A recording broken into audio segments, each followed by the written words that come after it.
So welcome to the project, guys. In this project, we will be building a personal portfolio and blogging website with Django.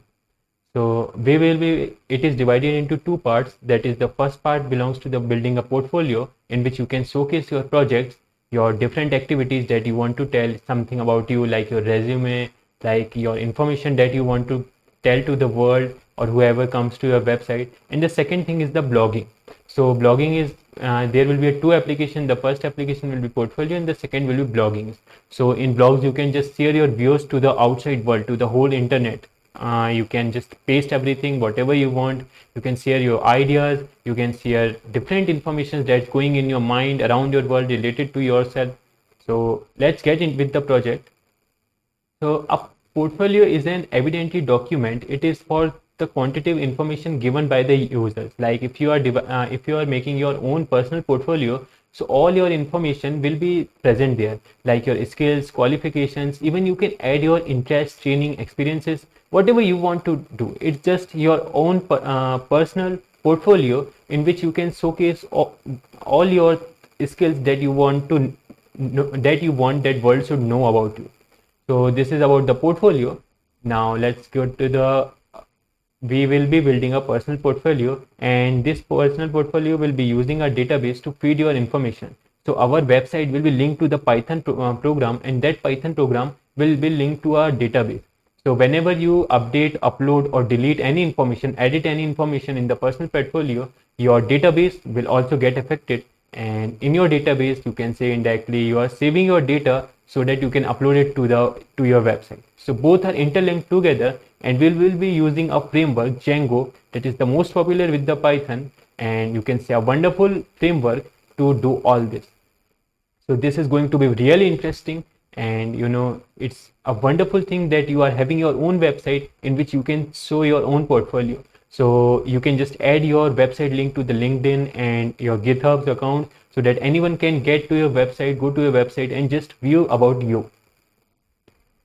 So now, as I have said you, we will be running a parallel application, that is the blogs. In blogs, you can share your views, your ideas, because if people started following you or coming to your website, they should also be come to know about you, like what you are thinking, what you are expressing your ideas, how you can express your ideas. And some people will come, they will see, they will like, and even they can also comment with you, they can also share their ideas with you. So this is all about the blogging. Now I have told you earlier, we will be using the framework Django to do this. Django is really a good framework to with the Python, and you can just do anything that you want. It makes your work easier, whether it's using HTML, CSS designing work with the website, or you can say it's linking the database with the website. The Django is the wonderful thing or amazing thing that you can link or do to your website. Even Python has the single framework, that is the Django. There is some other frameworks also, the Flask and many more, but we'll be using only working with the Django. So Django has so many advantages with it. And the best thing that is with the Django is there are a very large and active community, so that you can, if you are stuck somewhere, you can just go to the tutorial, just search the tutorials, you can see it, you can watch it, you can understand it. But I guarantee you that if you are following me correctly and the lectures properly, you will never get any problem. So you can build your own portfolio successfully, and we will be doing this here. So let's start the project. So welcome back everyone. In this project, we will be discussing about the building a portfolio. So let's go to Google and search somebody's portfolio so that you may have a great idea that how does a portfolio looks like. So when you will go to a portfolio and try to search it, you will see a different things, like there would be a different information about a person, there would be a different info like its blog, their resume, there's something like you can say, you could also have, let's go here. So if you will click on this image, and you can see there are so many things that they have, like current assessment, they have also titles, they have images, they have different text area, and so many things are there. We can add or edit our portfolio according to our requirement. So in today's thing and today's era, being a computer science student, all working on the Python, having our own portfolio is really good. And the reason behind this is that it's look fancy that if you know Python, even whatever field do you belong, you are IT or something, but if you have your own portfolio, it looks good to show someone because you have all your information at one place. You can add there your resume, you can add there your blogs, you can add anything that you wanted. So let's start building the portfolio with Python, and as usual we will be using a Django because it is the website, and for a framework our framework will be Django, and we will be learn so many things with it. So let's get started that how we'll be doing this. For example, first you can just go to the required directory which you wanted. Like I am working on my own directory, you can choose desktop, you can choose in whichever directory you works. Just type Django admin. Take care that your Django is already installed on your Python so that you can work with it. Then we will write the start project. Start project is command is used to build a new project which we want to start, and next we will name our project. So we are working on the personal portfolio. So just go here and you can write personal portfolio, and you can check that if this command works properly without giving you an error, then a folder will be created in your desktop or in your working library file, so that you may check that if that is created, like here you can see personal portfolio, and inside that there is again a new personal portfolio. So we will just do some editing because I find it good to separate the two directories. Sometimes I forget that in which directory I work. So I will name as personal portfolio project, and now I know that on which directory I am working. So this is all about the personal portfolio. Second thing, there is also a function start app. You know, Django has an inbuilt app function, like if you work with and familiar with it. So like start project or start app, these are all used to just start the project inside a project. So our project is personal portfolio, but there may be different apps. So one project and different apps, which is as per our requirement. From 1 to n number of apps you can just design inside a single project. So what will happen when the person will view your website, he can choose a multiple apps option or features to do his work. Like here we are having a portfolio. So first thing that I want that there should be a blog. So we will create an app with a blog, and then we will create what we have done, we have just created a blog app here. I don't want this one, so I will delete it, and we will go inside the our personal portfolio project. So I will go inside personal portfolio and project. So just take care that you don't build inside the means you don't write this command in outside the project file. You need to write it inside. So we will be writing this inside our project file. Like I will write Python and manage.py, and inside that I will write start app, and my app name will be blog. So this is the correct way to write create a app that is called blog, and we will create another app, and that will be our portfolio. So again I will use the same command, Python manage.py start app, and now next will be the portfolio. So here it is. So we will run it, and when we will go to the project, and then you can see when you have created a personal portfolio project, so you have blogs that so many files with it. You have also the portfolio, actually its name is portfolio, so I will edit it, and you have again so many files, and this is your personal portfolio. Again there are so many things that files are there which are created by the Python. So just some files are for our editing and some files are not for our editing. So we will just go and do what we need to do. Again I want to explain you something, that we are here working on the portfolio, and portfolio has so many information about us. It is not just displaying a website using an HTML and you can display your website, and it will also look the same thing. For example, if I go to a website and just using HTML and CSS just build a plain layout of my file, so that is not a website. Our website will also work like we can edit it, something is there. So when the editing task comes, there also comes with it a database. So what is a database? You know, data is a collection of information, a distinct small unit of information if we go more directly. And what is a database? A database is a collection of a large data which are arranged into a tables, rows, columns. There are indexes, there are editings, there are more tables inside tables. So that is called a database. And we also need a database for our portfolio, because sometimes when you want to increase your data, like if you want to increase your blogs, so if it is a HTML CSS website, just a HTML CSS website, so you will not be able to, actually that is not a complete website, but if it is only designed with HTML CSS, you cannot increase your information. Or if you want to increase your information, every time you need to edit your file, that is HTML files. But when we will build our portfolio project, we will not going to edit our files. From there only we will add some options, so that in the website only I can edit or add information whichever I want, and I can delete it also. So to store the information, I need a database. So that is a database, and Python provides you an inbuilt feature for the database.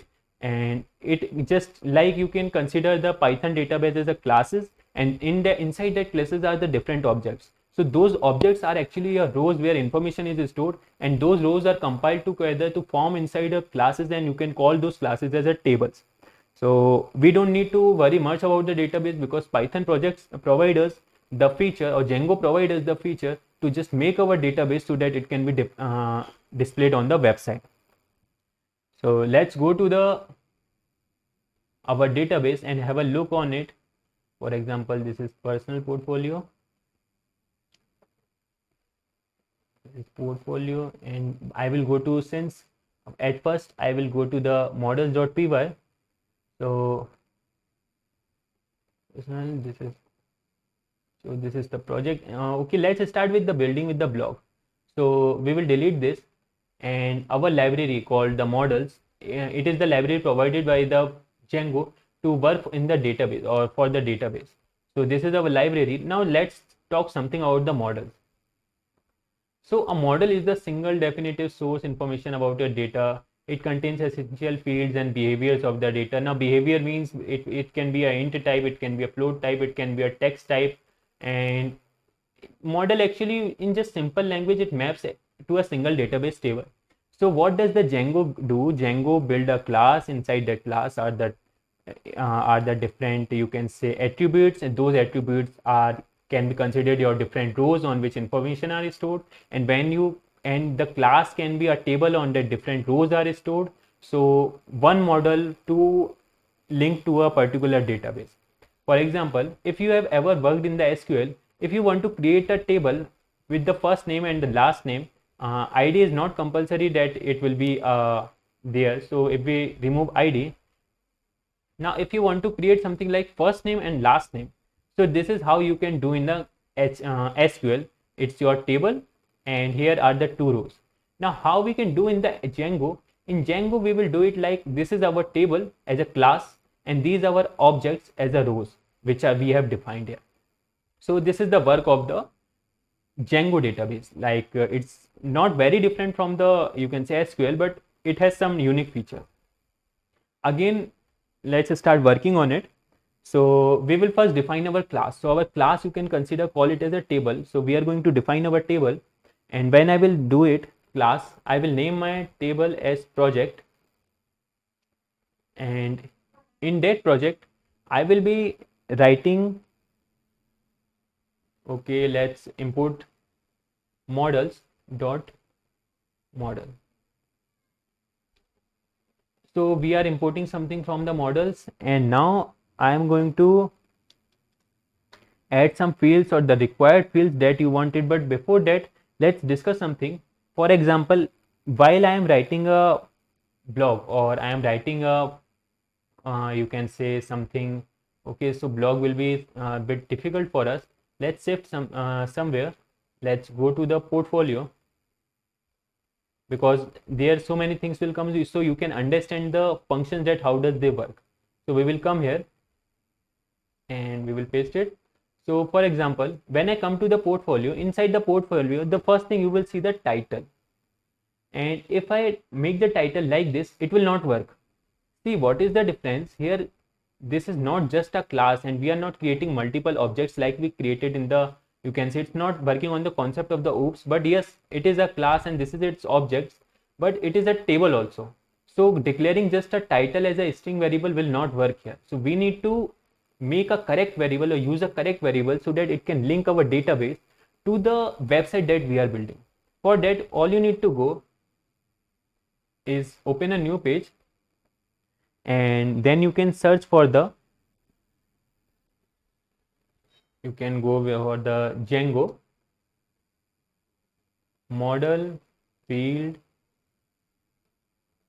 and again in the model field you can just go for reference. So when you will go for model field reference, you can open this,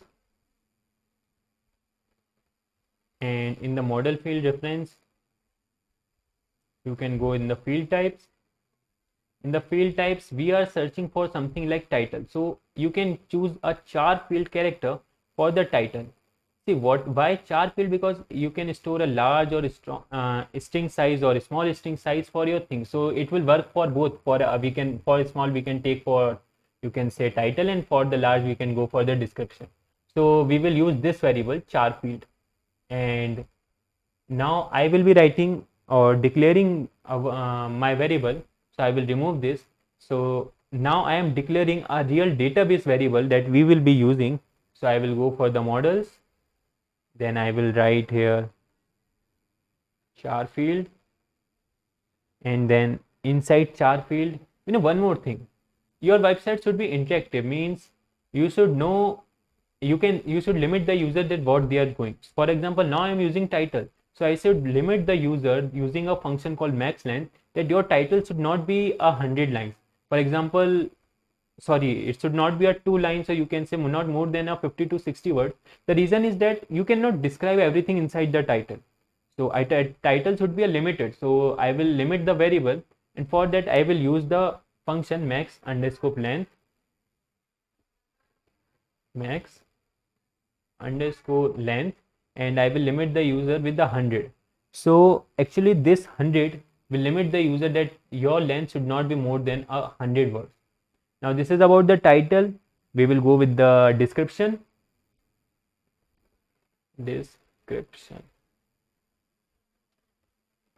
And I will copy this, but I will also limit the description, that I don't want a description more than a simple paragraph. So I will limit it with the 250 words, or just take 300 words.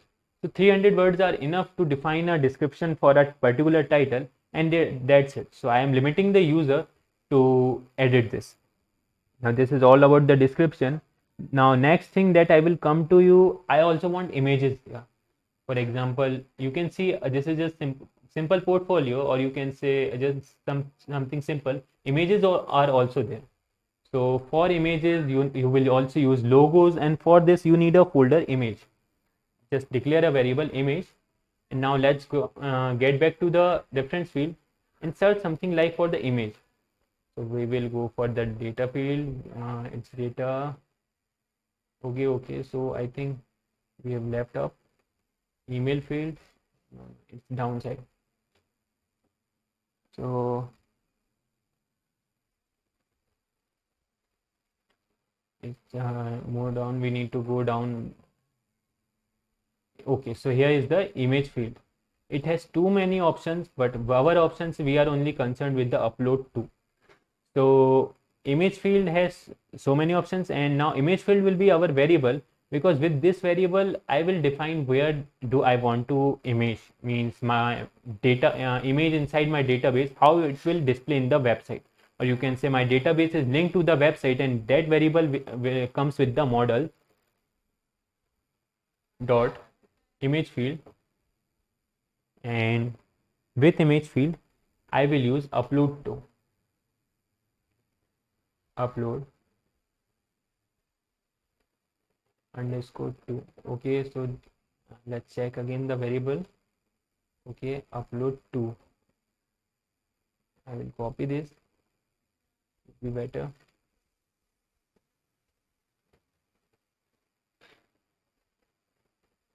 Upload to none. So I will upload to a folder. I will name a folder here, and my folder would be portfolio, and with that I will make a folder image.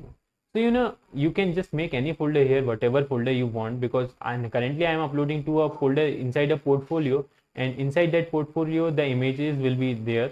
So image will come inside this, and it is looks a more systematic way that there is a separate folder for a separate thing inside a required subfolder or directory where I want it.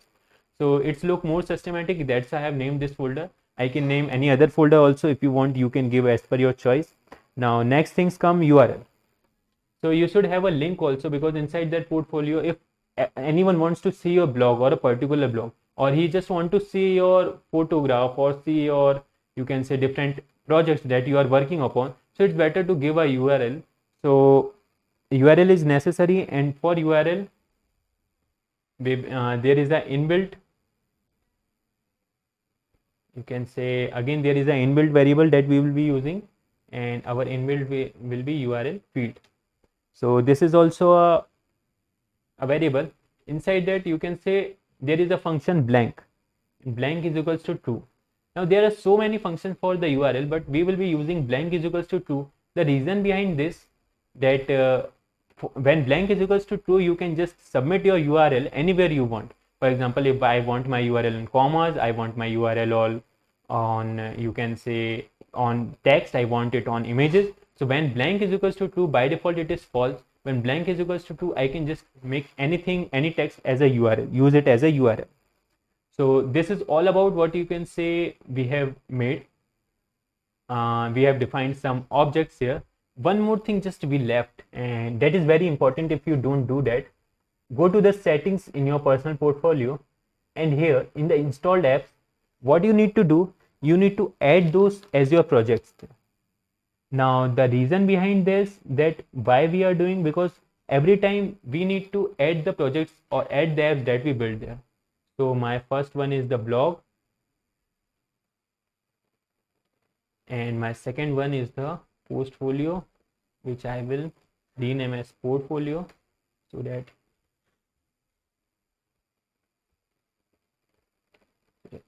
it will not create an error. It's portfolio. Now I can edit here. So I will again go for the portfolio. Just take care that every app is everything is there on the app, because if it is not there, it will not work. We will save this. Now this is all about the portfolio that we have added, and also and this is in the personal portfolio. We are currently working in the personal portfolio project. If I am not wrong, I am inside the, this is portfolio. Okay, I am inside the settings.py. That is the project. Yes, I am working on the correct directory. But there are so many directories open, so every time I need to see where I am working on. So previously we were working on the control. We will press it Control S, and we will just press Control S, but we will not work on the blog, so I can remove it. Now this is all my personal you can say models.py. I have declared a class, and it has so many objects that I wanted to be there. And after this, you can consider that our database is there, or our table is ready. And with it, we also have, you can say, the rows, the fields that I wanted. These fields have different characteristics or different data types. Like something is character field, something is image field. So we will work upon it later.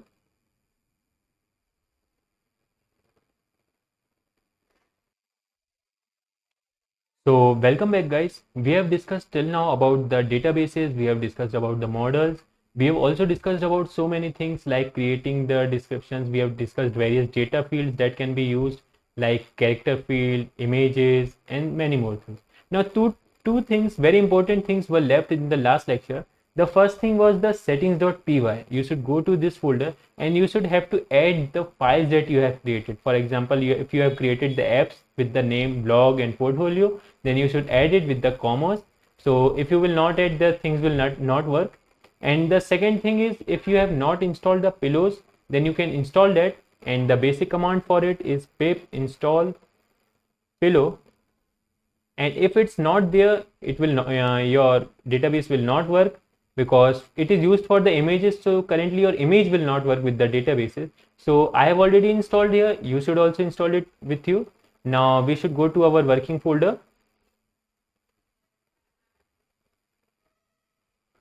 So I need to discuss something about the migrations. If you have not used the Django before or database with the Django before, you might not have heard about it. So we will be working, knowing about discuss about the migration, that what it is, how the basic functions work for it, and many more things. So let's start. For that, we need to run our folder.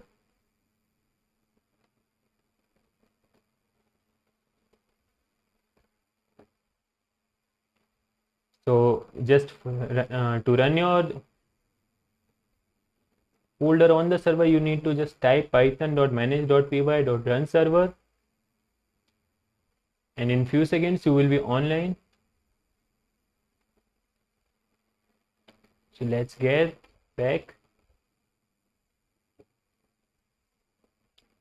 and with the migrations you can also help yourself, like you can, what you can do.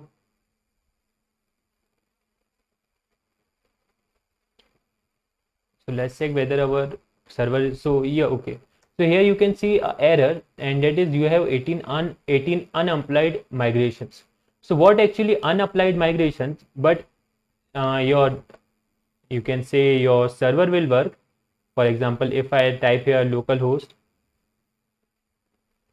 and 8000, so my server will work, but it is showing me an error, and that error is because we have worked with the, you can say here, models.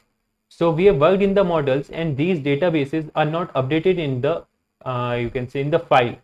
So for this, our migrations is still here, you can say empty, and we want our migrations. So to add the migrations, all you need to do is go to the command prompt, and in the command prompt just stop this. So stop the server first. So after stopping the after, you can say pause the server, and after doing this, we need to migrate the files which are there. Let's wait that when the server will stop.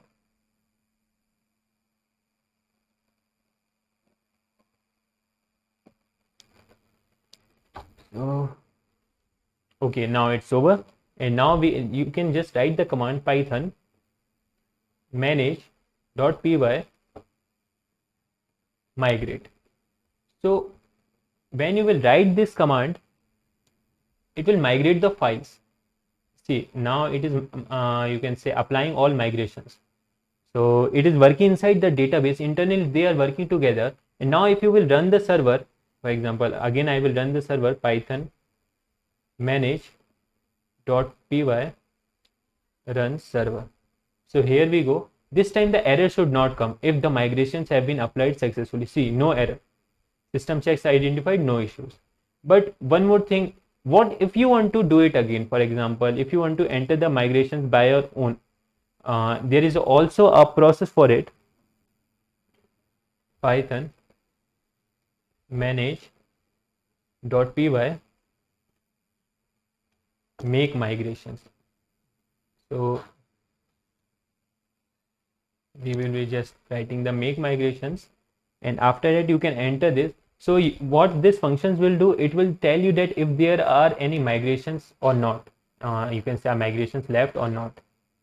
So a project, you can say create model project. So a portfolio migrations has been initiated, and you can just check it here in the migrations. This is your 00 with the code, and this is the migration that has been made. For example, class migration, initial true. Now I will stop some other applications which are running behind.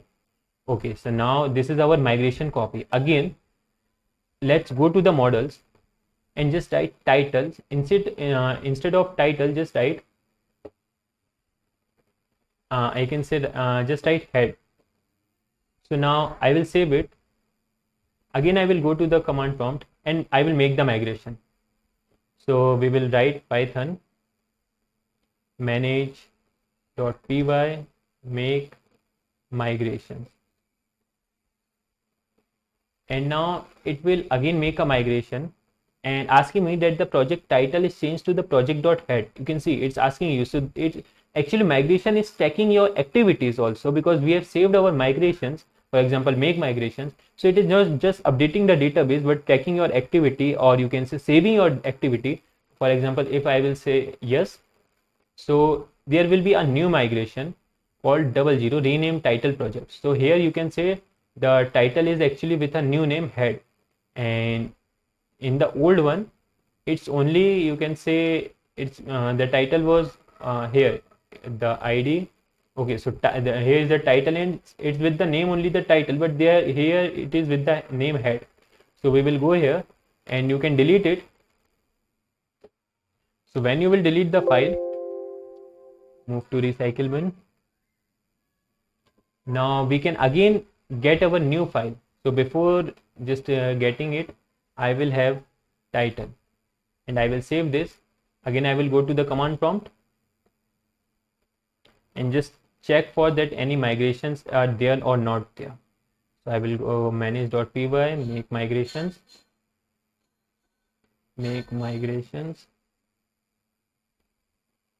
So when I will make migrations, no changes detected. So you can say because the previous migrations we have already made. So this is the, you can say, a helpful feature, because we are working on so many libraries. So if by default, or you can say by an error, you have changed something, so you can just retrace your initial migration that you have made and again save to make many more migrations. So if you don't want a particular migration or wanted to go back to a migration, you can just delete it and go back to your migration. So this is all about just making migration. Let's finally check it that whether our server is working or not, because every time to check that whether your website is working or not working properly, all you need to do is just check the server. So it's asking me that you have one unapplied migrations. Okay, so we also need to apply the migration, because I just only made the migration, but before making the migration, after making the migration, I also have to apply it, and I have not applied. So when I will apply the migration, that is the manage.py.migrate, the changes will come back. So this is the very wonderful thing of the Django, and it helps you to trace back what you wanted or what you have edited till now. So we will just make Python manage.py migrate, because I have edited the, you can say, database field. So I need to migrate something, and I have migrated my work. Now again I will check that whether server is running or not. So it should run now, because all the migration task is complete, our database is working properly, and we can just go get online. So this time you can say that running migrations are there and we have no issues are found. So we can just relaunch our rocket. Okay, so it's working properly. So we are done with the basic database part, and I have also told you about the migrate field, and we have discussed about the models, we have discussed something about the settings, we have discussed something about the character fields. So let's work forward and go on and to building our portfolio. So thank you.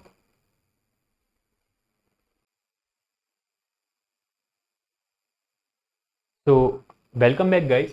We have discussed something you can understand about the database.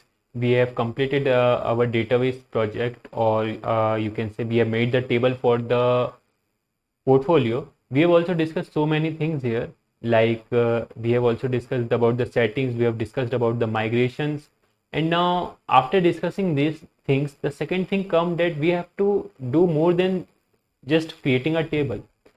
Before creating a table, or you can just having a table, we also need to, you know, work on the admin part also. Means, for example, let's show you. If I go to admin, I am already running the server behind.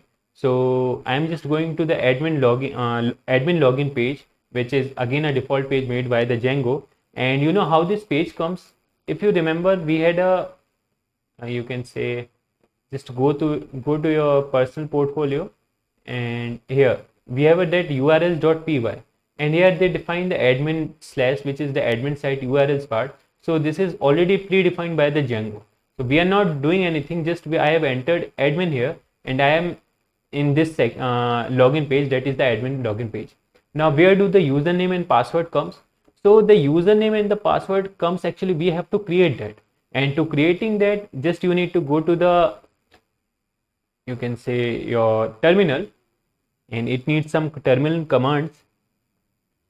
And after that, when your terminal is over, just go back and type the command python manage.py create super user. So when we can create multiple super users, we can even change the super user password, and I will tell you how you can do that. Also, you can create a group. So there are so many things that you want to do. So here it's asking for me for the username. So I will enter the username work. Now it is asking the email address. I can leave it blank. It is asking for the password. So I can just say, I can just write the password, and it is asking for me the password again.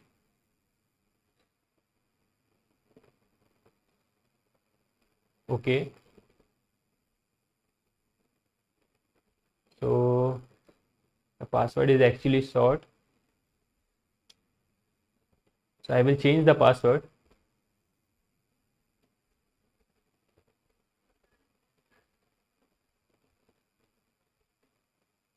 Okay, so the super user is created, and now we can successfully go to our page. And before going to the page, we just need to run our server back. And after running the server in this manner, you can create it. Also, I wanted to show you the command that how you can change the password. With before that, let's say we have a login page. So I will just enter the username. Oh, I need to relog in it because we have restarted the server. So now it's work, and I will enter the password. Just take care that your password is safe, means no one will be able to use your password, because if someone has your website and he may easily enter into the admin just typing admin there, then if he has your password and your username, he can just change your full website. He can delete your data, he can actually make you a data loss, or he can just copy your data and make his own website. He can use it. So it's just something that you need to take care. Even for once, for some fun, one may change your password or use your password to make something different, make a different website of you, or make some irritation, or just for any purpose. He can just trouble you if he has your work, has your username and password. So take care that no one has your username and password. Now I will log in here, and you can see a groups has created. Here are users.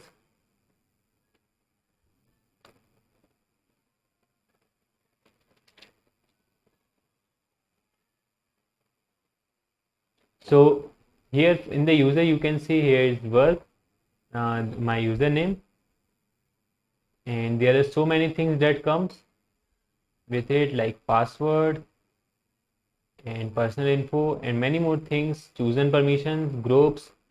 There's so many things that comes here. So we will not just go into that because this is not our work.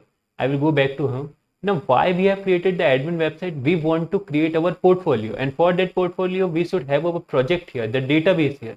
So I don't find my database here. So we need to bring our database, and to do that, just what you need to do, you need to go to the library, that is the admin.py file, and you can find it here. Since we are in the portfolio, we want the admin.py file, and because we have created our models.py file also here, so we need to import that, and from there we can just work what we wanted. So I will just do from dot models,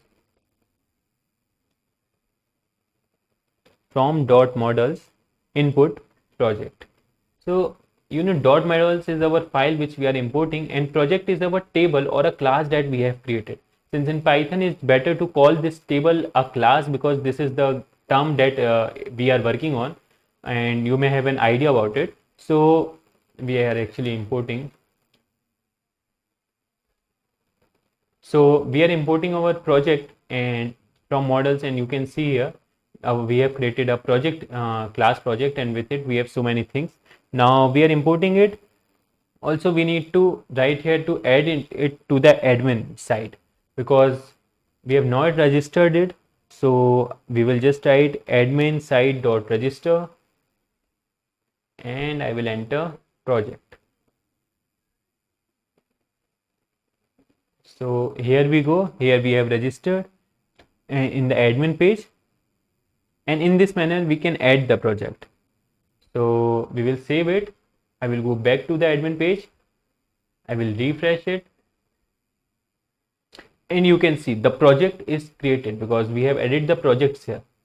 So the project is created. I will again go into the project and I will go in the add project. So here is the project that we actually created. You can see the title, the add project. So we have defined the title, we have defined the description. You can remember we have defined the image, and we have also defined the URL. So I will write the title. This is, sorry, it's just title, so it should be small. I will write first project. So that's enough. Now in the description I will write, this is my first project. Now what I wanted an image, so I will download it, and you can say let's download a Python image only.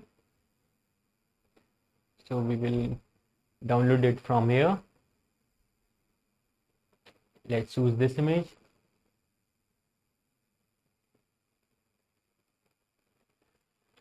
And now I will download it. We'll go for save images.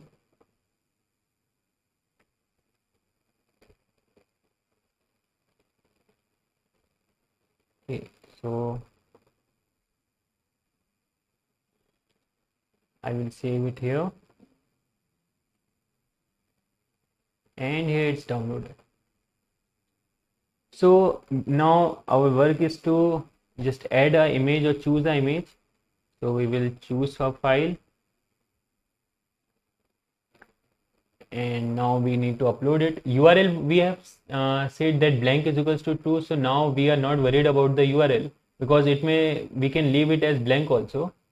And now just we need to add the image, because the image work is the most sensitive that you may find here. And after just uploading the image, it don't add ends here. We also need to do so many things. I will save it, but the work is not completed till now, because this is just the starting. We need to actually see the image, and before that it's not easy. Now we have added our first project. I will go to the home. I will again go to the projects. See here, project object 1 I can see here, and when I will try to see the image, it will say that the page not found. So you can understand this. The error came because we have not previously defined our URL, that how we can use the URL to get the image. You can say the image, the portfolio image, and the error comes here. Now let's sort out the error. So we were inside the portfolio and this images were created, our images folder. But we don't want this images folder because we want to see our image and we cannot see our image there. So for that we need to do some editing. So before that we will delete this folder and now come to see that how we can actually watch the image on the project. So for that, what you need to do, you need to just edit some things that is required. Like you need to go to the settings.py file, which was here in the personal portfolio, and in the settings.py we will be coming down, search for the static keyword. So actually, oh, here is the static URL. So actually I am the reason behind why we are not able to see is that there is no portfolio images URL defined here. So this is the reason we are checking this, because there is only one URL, that is the admin, but we want the images URL also should be there so that we can check our image that we have uploaded. Now to do that, we will first define a variable, and I will define it as media underscore root is equals to, now we need to give path also. You know, the path is something like, you can say it uses the operating system to give the path. and we need a operating system library to do that.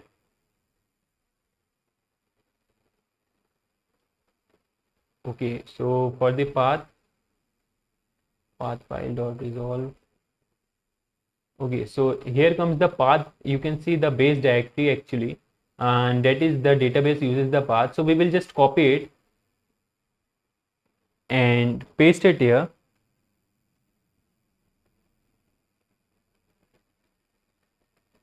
So actually we have copied this page which we wanted from the databases, and now we will go and copy it here because we are defining a media.root, and here you can just give your folder name because this is just we are declaring a folder. This is not our URL, but this is a folder part that we are creating. For example, the images that is coming here, I just want to be come under the media folder because it may create a confusion that which folder it should go. It should go for the portfolio or the portfolio images folder that was created. So this was just we gave the name. So we will again save it, and I will again go.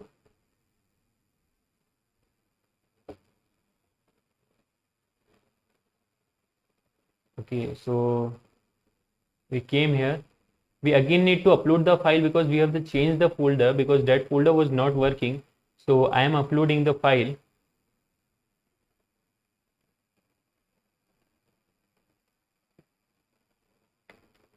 And now I will save it.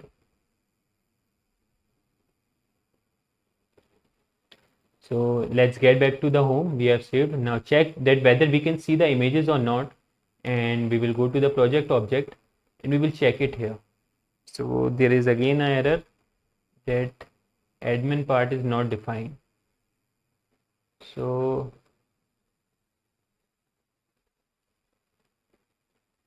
okay, so here you can see the media folder that we have designed. Inside that is the portfolio folder. Inside that is the images folder. So we have separated our media folder, which will be helpful for us, and we can see the image here. But actually, that image is not defined in the URL. So to define it as a URL, we need to go to the url.py file.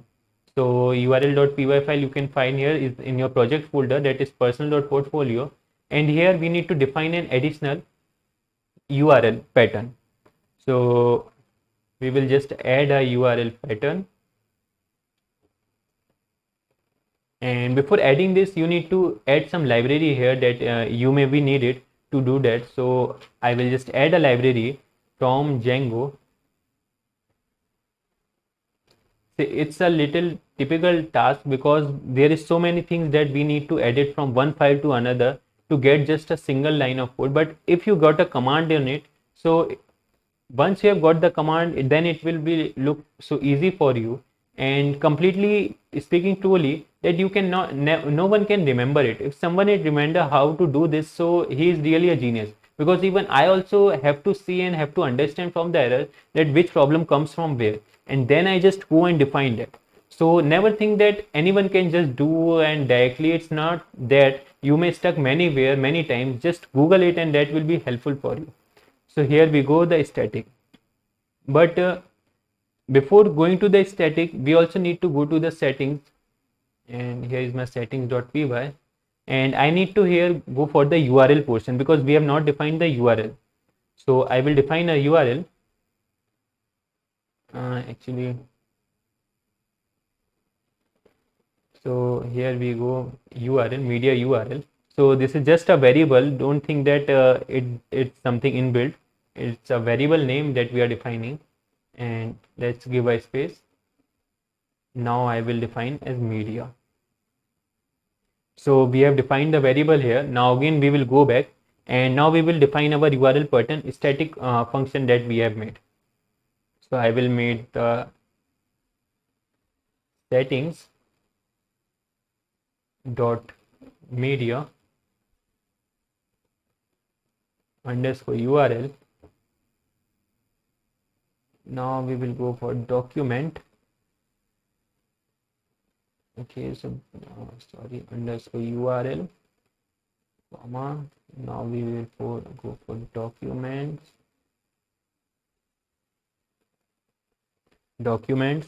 Now it's underscore root, Now I will define the settings that I have made.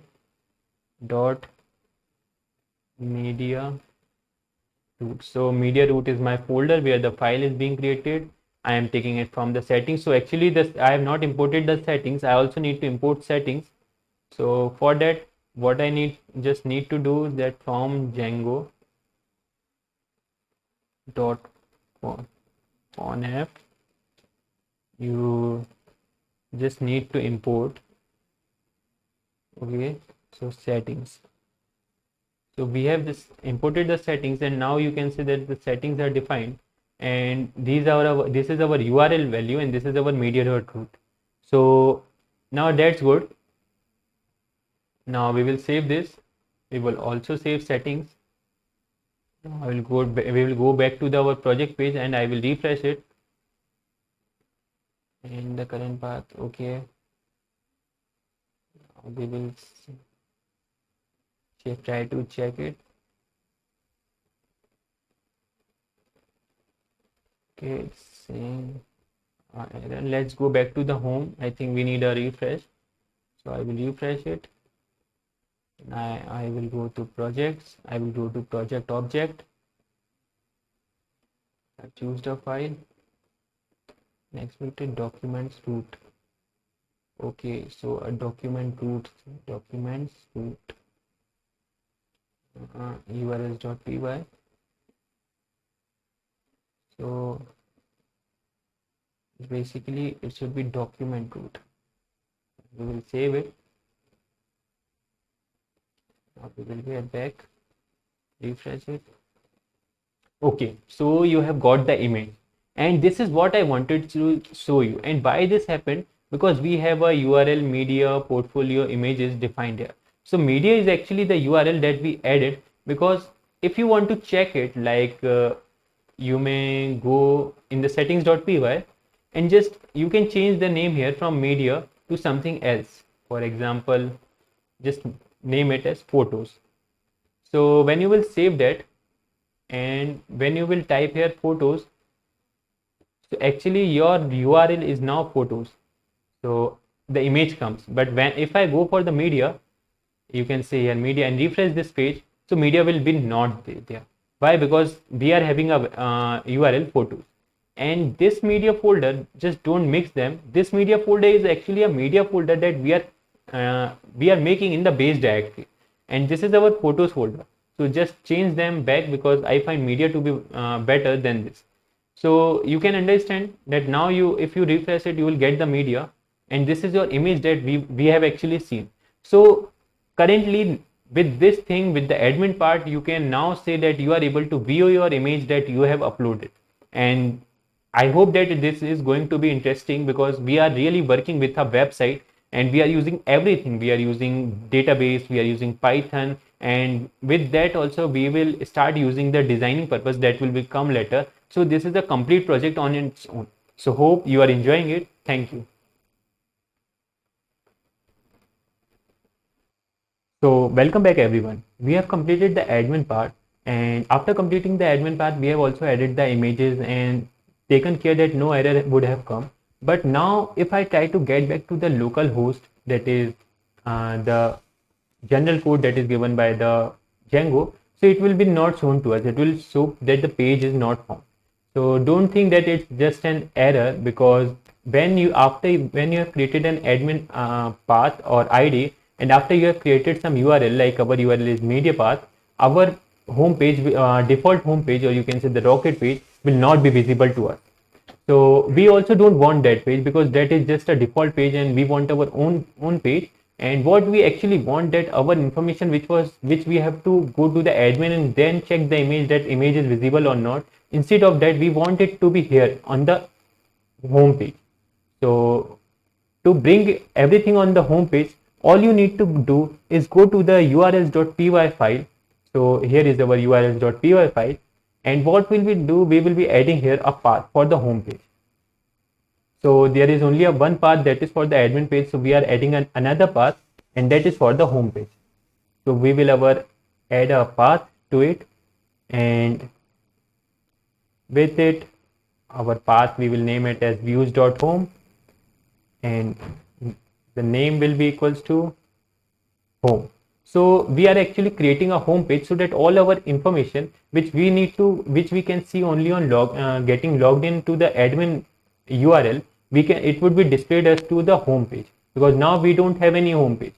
So for that we also need to import the files from the views.home, because we have not created any home file there. We need to create a function in the views.home so that it will may work, but we will create it later. First we will create our import part from portfolio. See, I am creating the views.py. Actually, in views.py, we do all the editing tasks that is there. So currently there is no, you can say currently there is nothing, but we have to add some functions here. You can also add it to the blog, but I consider it to be more safe.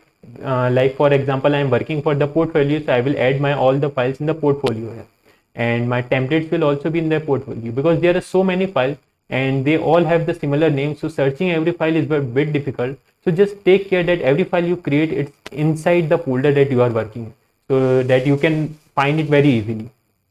So actually we were importing the portfolio, and we will import the views file from there. So views file is there, but all we need to do is create the home function. So we will go to the views.py. Now we will define our home function.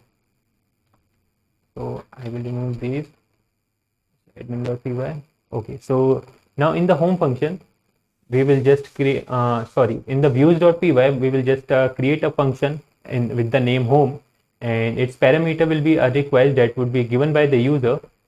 So here is our request, and after that all we need to do is return render, which we have imported. Okay, so return render, and inside render we will be having a request, and with request we will be add a template name there. See, now we need to start working with the website, and for website we need a HTML file that will be our template or designing purpose, also for the displaying all the objects that we are created, or you can say our database. So we will, it will be inside portfolio home.html. I said earlier I have not created the file now, but I will create it now. So I am creating it inside the portfolio, and I have also given the address for the portfolio. It will be inside a template. So we will go to the portfolio and add a new folder. The name will be the template. You can also create that file inside the blog section also, but what is the reason that this template name should be only the template? It should not be a template, because afterwards it start creating an error for you. So inside template we will I will again create a folder portfolio. You can just give it any name, but I have given the name portfolio because I am creating the home page for the portfolio. So I have created the portfolio folder, and now inside this portfolio I will create a file, HTML file, with the name home.html. So I've inside the project, inside the portfolio app, we have created a folder template. Inside that we have created a folder portfolio, and inside that our file home.html is there. So okay, I will give a heading. We will, for heading we will use the h1 tag, work portfolio. So we have given the heading, but now there is left one thing. We also need to, this is just giving us, this is just creating a page and getting the information from the HTML page to the function home, but the database is not there. So we need to include the database also, and to include the database we need to just import our models which we have created. So from models we will import the class or the table that you have created, that is project, and now we have that model. After this, what we need to do, we need to add it here. So we will create a variable project, and this is just a variable, and in that project we will just give our database project. So project is actually our database. Now the one interesting thing comes here, that is objects. Objects dot all. So here we have created objects, and this object actually what it does, it from the project class it just extracts all the objects that is there and give it to the project. So all the objects that is title, that is image, URL will come to the project. Now if this part was done for us by the Django, just providing with us for us this objects.all function. But if you would have tried to do it with the SQL, means writing the code from the SQL, extracting all the data, giving it to the home.html home page, and then trying to run your server, so it would have taken in hours. And we have just done it in just a single line. All objects are there in just a single variable project from our database. We don't need to edit our database. Don't need to transfer any file. Just a single input and all objects are here. So this is the power of the Django, or using a Django framework, because it does most of the part of the work for you. So we are left only with the designing and implementing part. Now here we have we need to just, I am taking a dictionary because I need to give this project, that is the variable, to my HTML file, and to that this is my variable, this is my dictionary, and to this dictionary I have given the name, the key name, that is the project. You can just give any name here, but take care that the variable name are the same. So this key will take all this key will call this project from the dictionary, from the views.py, when we will call it in the home.html page. So let's get back here, and our task is not completed because we need to work a lot and write many more lines here to complete it. But before that, writing this, I just wanted to show you something, like I have written here project. So what it will do, this project is our key. This will go to this views.py and take this project, that is the variable which have all the objects in it, and display it to our site, that is the home.html. So let's save it and check that what error we will face, because this is not the complete code. If I would have written it, so it would be very difficult to you for understand. That's why I'm writing it in parts and showing you that what actually we are doing. So I will refresh it.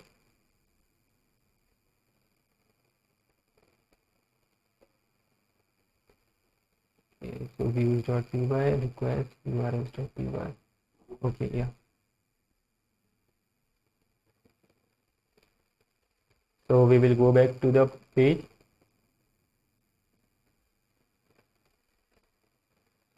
And try to refresh the page and check whether our home page is visible to us or not.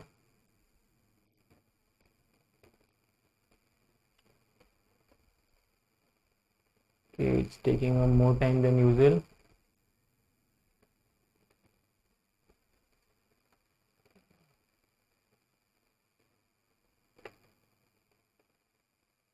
Okay, so our file is changed and we need to reload it.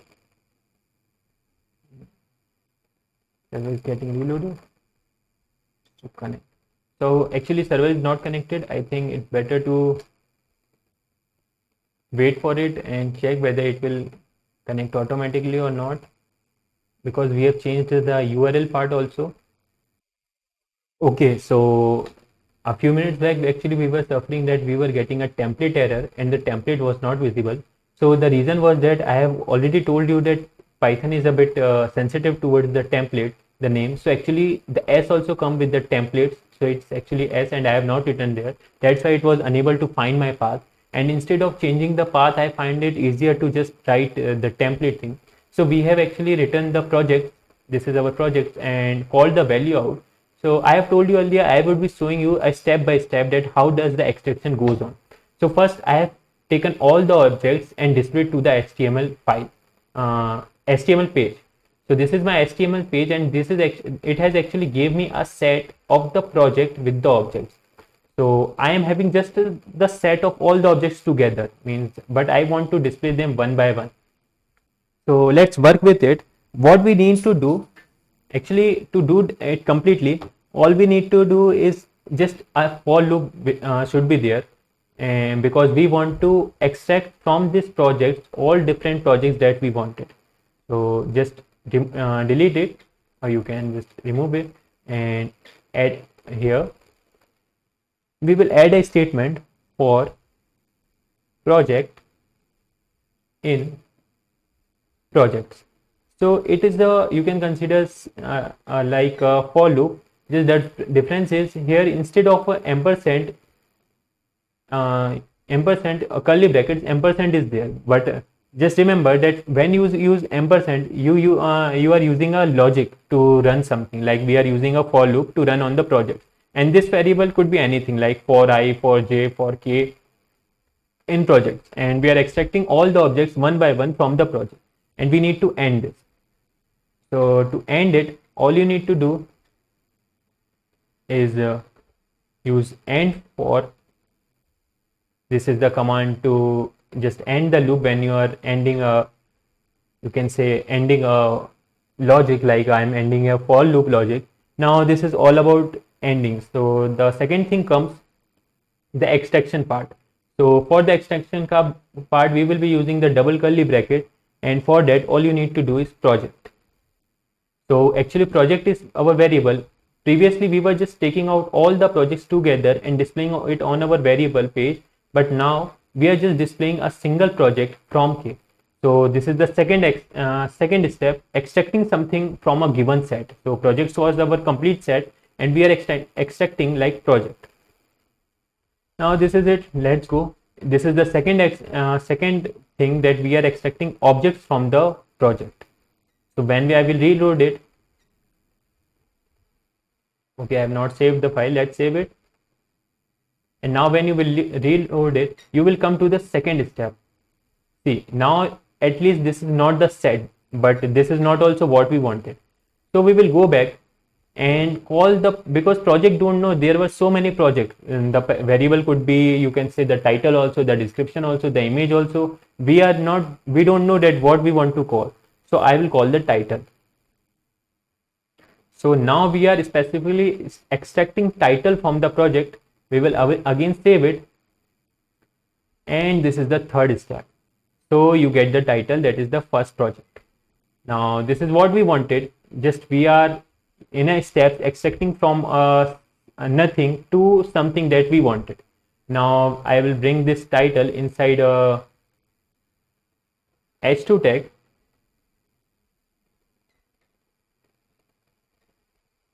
and the second thing that we will extract, similarly we also need to bring out the description. So I will copy it, and I will go here.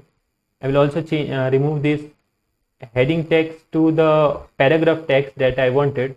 So I will go with the for the paragraph, and here also, and instead of bringing the title, I will bring description, or I will extract a description from this project.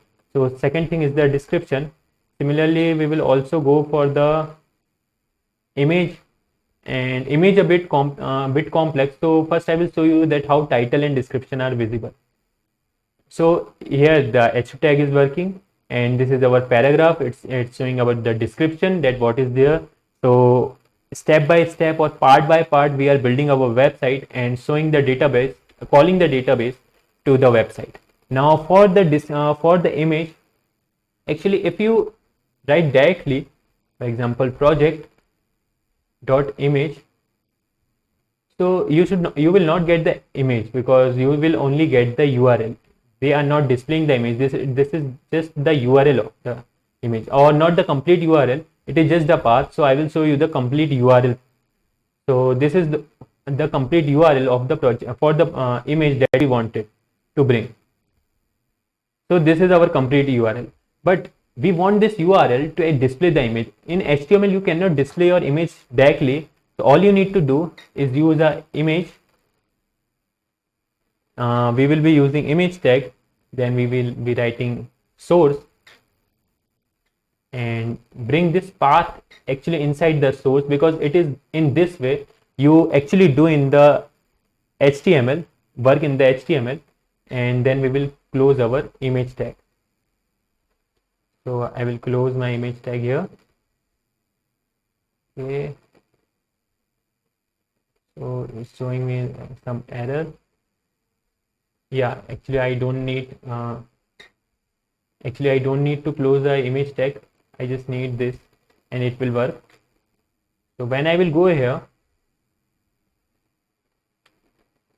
So this is your image that you are bringing. So actually it works in the same manner. In HTML, you just write an image and give a path to the source using the image tag, and then your image is visible. It's just a bit, so we can also edit our image the manner we do it in the HTML. It's working in the same way, and I will here add a width so that it's visible. When I will refresh it, so this is your HTML image that we have displayed using the path. That's why this project.image.url was important, because it was not giving us the image but the way that we can use our image. Now the third thing that was left was the URL. So we will also display the URL, but we want a condition for the URL. I have not given any URL here, but what if I wanted to display the URL? So I will go here. I will again refresh it. Actually, I have not given any URL and it's not coming here. Sorry. For displaying a URL, you also need an anchor tag. That's why there was no link showing up. So we will be using the anchor tag to display the URL, and it will also, like the image, like we are displaying the image, we will also display the anchor tag, and then we will close it here. So we will write link, and this is the way to show the URL, use the URL to be there. So when you will click it, actually nothing works because we don't have a URL. So if I don't have a URL, I also don't want this link. So again, I will use the logic to do that. What I will do, I will just give a print statement or if statement in the same manner that I gave previously, using if project dot URL. So if this statement is true, then our URL will be shown to us. But if there is no project URL, so we will not just see any URL there. So this is the project.url. We will also end the if statement. Here we go, and if, and we have end our if statement here. So if there is any project URL, it will be shown to us. But if there is no, if there is not any project URL, so it will be not shown to us. So this is all about using a project URL, because every time I don't want, like if I will go back, when I will save it, and if I will go back here and just see it, so I don't have a link, so it will not be displayed to me. But if any link would be there, then it would be visible to us. So this is our complete part that we have developed, that we have actually made our own home page from, so we don't need to go to admin and check everything which is only visible to us. We can just go to the home page and see what is there inside the admin. So for editing, we will use the admin, but for displaying, we will only use the home page, because everyone will come to the home page, not to the admin page. So let's get back to the home admin / admin.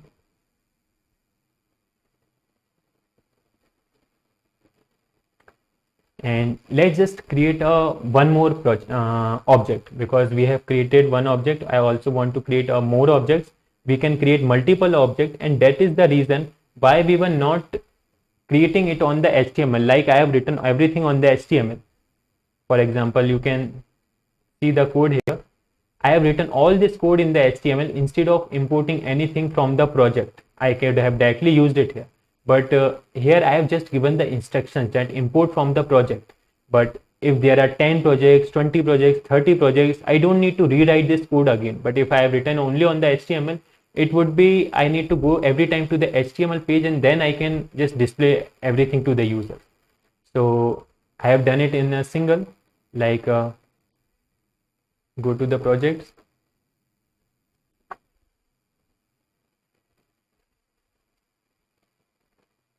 So here we have project, and this is our project object that we have made. This was our first project, the first project that we have chosen. Now we will create one more project.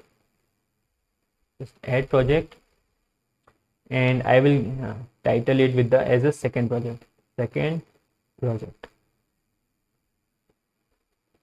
and this description will be same. This is my, just I wanted to show you how two objects will come together just with the single line of code that we have written in the HTML. So we will choose a file.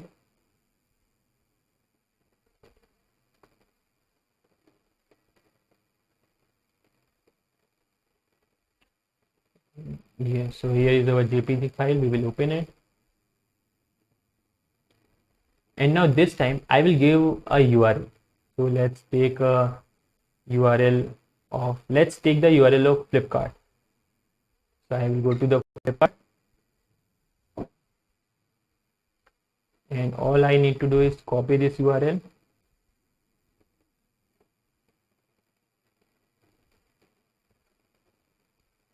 So you can say here.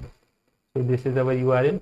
We will copy it and go back and now paste it here. Just take care that no extra word is there. Then I will save this.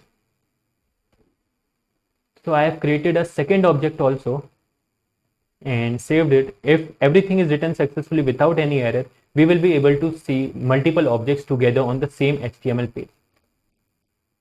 So here we have created project object 1, project object 2. Now let's get back to the home page. We will go back. So you can see your first project is there, your second project is there, and in this manner it works. For example, we are having both the projects together, the multiple projects together, and this is what we wanted.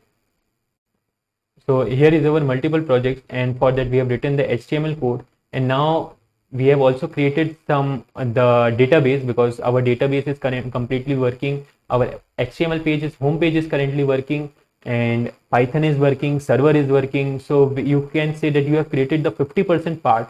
Now what we are left with the designing, we are left with the blog. So just we will finish them as soon as possible, and keep watching. Thank you. So welcome back everyone. We have completed our first task, and that was to just have our home page. We have built our home page, we have extracted our portfolio, we have developed the database, we have made the templates, and we are using the templates also to extract things. Now this is all about the portfolio task, but the portfolio is not completed until we have not added our blogs portion. So in the first beginning, you have created a blog here. This is also our app here. Blogs will be displayed, whatever the blog we will be writing. So let's work on our blog part, the blogging part, because portfolio is working and we have completed much of the task. So now it is the turn for the blog. So first of all, what we need to do, we need to go to the urls.py, and here if someone writes go to the home page, he will see our portfolio. If someone go to the admin page, like it will be for us, we can actually see our, you can say, add the portfolio things, like we can add different projects, we can add many more things here. But if I wanted to go to the blog, so for example, if someone had written their blog, also given a path for the blog, it should redirect me to the blogs. So I am writing here include, and here it will be blog.urls. Now we are just making something different. It will not be similar like the path, but it will be like the portfolio. It will be a little different, and the difference is also you need to import include also, so that your include will work. Now what is the difference here? When we were working on the portfolio, we have decided the path from the admin only. Means we have declared our path in the admin part in the urls.py, that is personal portfolio. But here we are not directing to the blog part. We are just making another URLs. Like here you can say a urls.py file is there, but in blog there is no urls.py file. So we will make their urls.py file similar to this file, and it will work there. Why? Because consider that we are having 4 applications. Having applications is just a basic part. Any website have 3 to 4 applications running. So if 4 applications divert to 10 different URLs, so you can consider this will be a 40, there will be a 40 paths generated here, and all will be matched up together. You cannot search that which part actually belongs to which URL or which path belong to which website. That's why this is the smartest way to solve the issue, we will be creating a new file here, and that is that urls.py. So let's do that. So we are going making a new file, urls.py, and here our file is ready, but it is empty. So we can go here. All you need to do is just copy this, or this is enough. We will copy it, and then we will go to our urls.py and paste it here, and we will paste it here. So there are so many things that we don't want. Actually, the first one is we don't want this portfolio. This this dot means here that I have given, it means from blog import views, that is views is inside the blog only, so we don't need to mention anything. We can remove all these things. Django conference settings include, so we don't want this. We also don't want the admin, and here blog is also not needed here. So all we need, we have to declare a function inside the views dot all. We can name it all blogs, because we want all the blogs to be there, and its name will be all blogs. So if I want to declare 10 URLs related to the blogs, I can just do it inside here instead of making somewhere else. Now we will go to the blogs.view.py. You can remove it. All you can do is define a new function. It's all similar to the portfolio, just the difference is that we are working in the blog folder instead of working in the personal.portfolio folder or the main folder for making an application. So all the folders will be inside our applications, means everything will be systematic, and if you want to delete anything, you can just delete it directly. So here all blogs request, then we will return render, and with render we will return, actually we will use first request that is given to us, then we want a new blog, all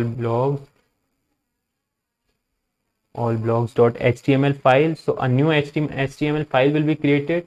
We need to create that. So we have written it. Now we will go inside the blog.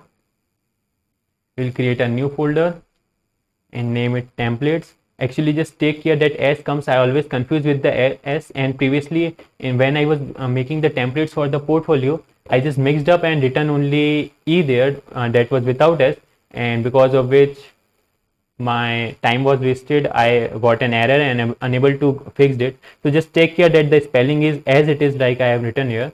Now I will make a new folder blog, and inside that blog I will make a new file, and its name will be all underscore blogs.html. So if I will go to the views.py, okay, the file name is good. We will go urls.py. So in urls.py we have the correct name, our path is also correct, only views.allblogs. Okay, this is also correct. So yes, currently we are going right. Now what will actually happen, for example, when someone will go to the, you can say in the urls.py, someone has gone here home page, he will see the portfolio, but if he has written blog, he will be redirected to the urls.py instead of anywhere else. Now here you can say that nothing is mentioned.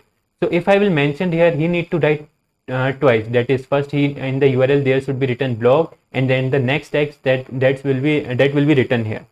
So this is about the blog, means we have not written here, and it will direct us to the all blogs. Now what is the all blogs? All blogs will be our function that we have created inside the views, and if you will go to the views.py, here we have created all blogs. Let's save everything, and he will be redirected here. After getting redirected here, he will go to a file called allblogs.html. Now in this file we can just write whatever we want. So this is all about the URL task. With it we also need to make our models.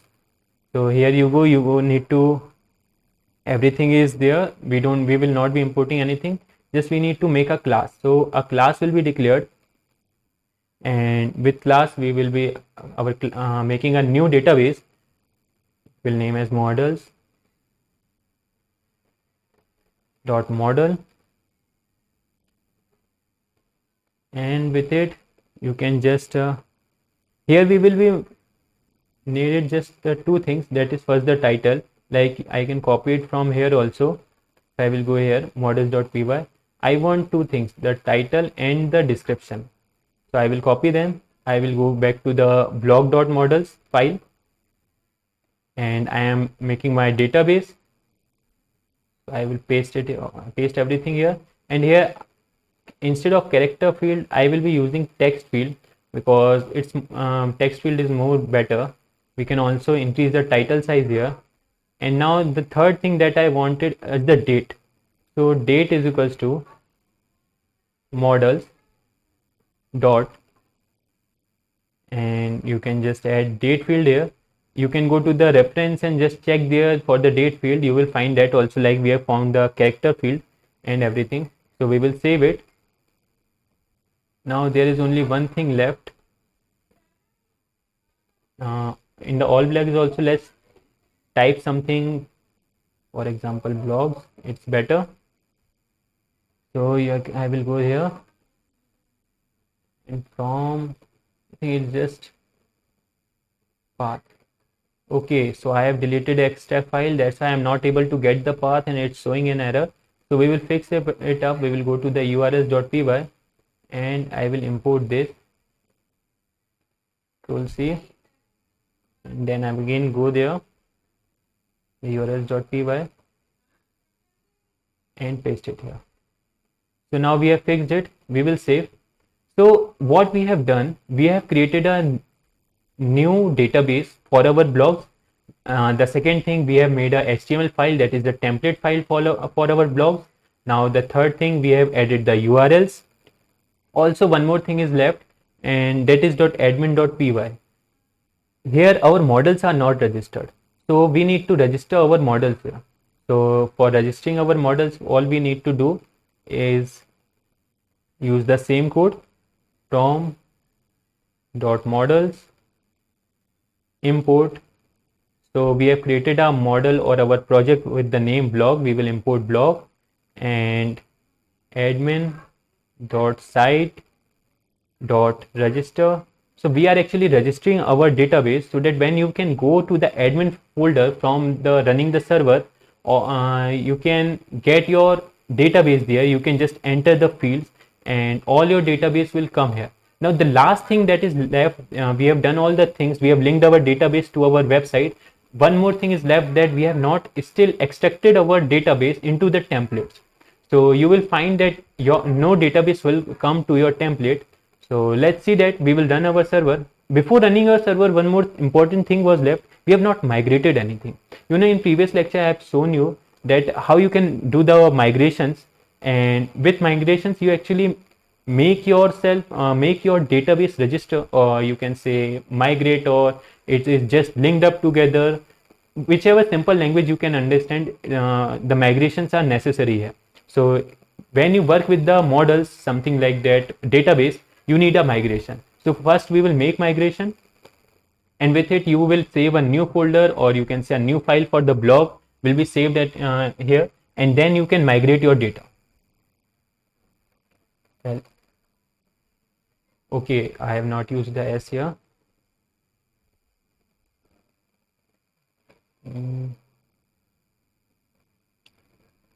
Now we have created a model blog. So our model is created. Now I will go for the migrate. I will migrate this,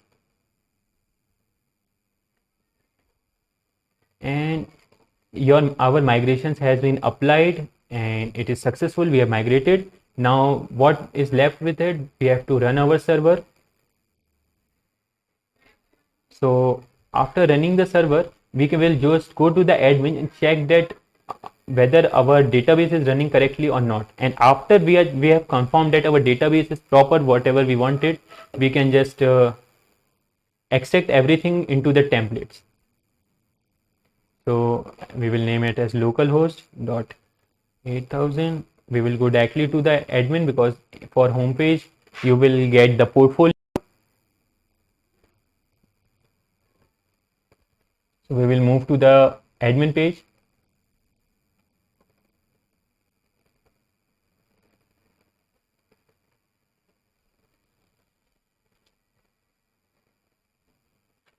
Now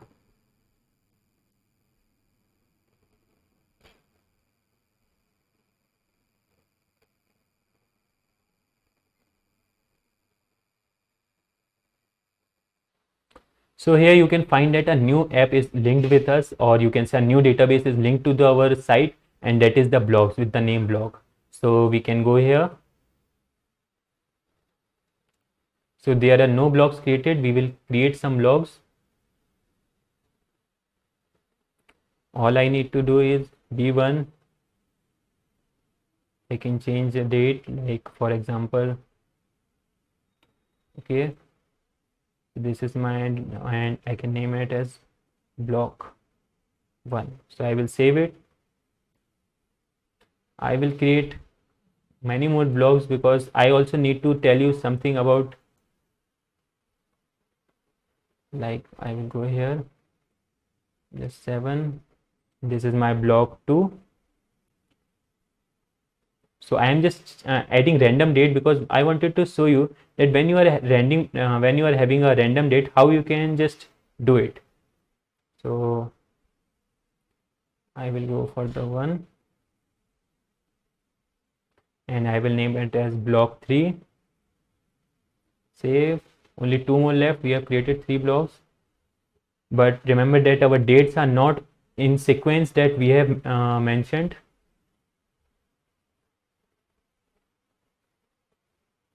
So this is our block 4. Again a new block. So this is our block 5. Let's take it as next month. So we have taken block 5 and save it. So we have created a 4 blog, and when we will go to the blog, or when we will go to the home, so our 5 objects has been created. Now if I will go to the blog, sorry, it's admin, instead of inside I wanted to go outside blogs. Okay, so we have home.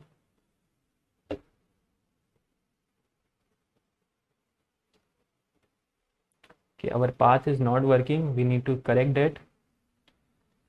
I will go to the urls.py, and here blog.url. So get back, host name, we have media, we have, but we don't have path here.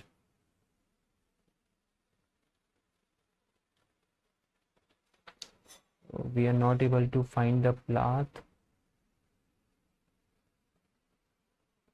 Okay, so welcome back everyone.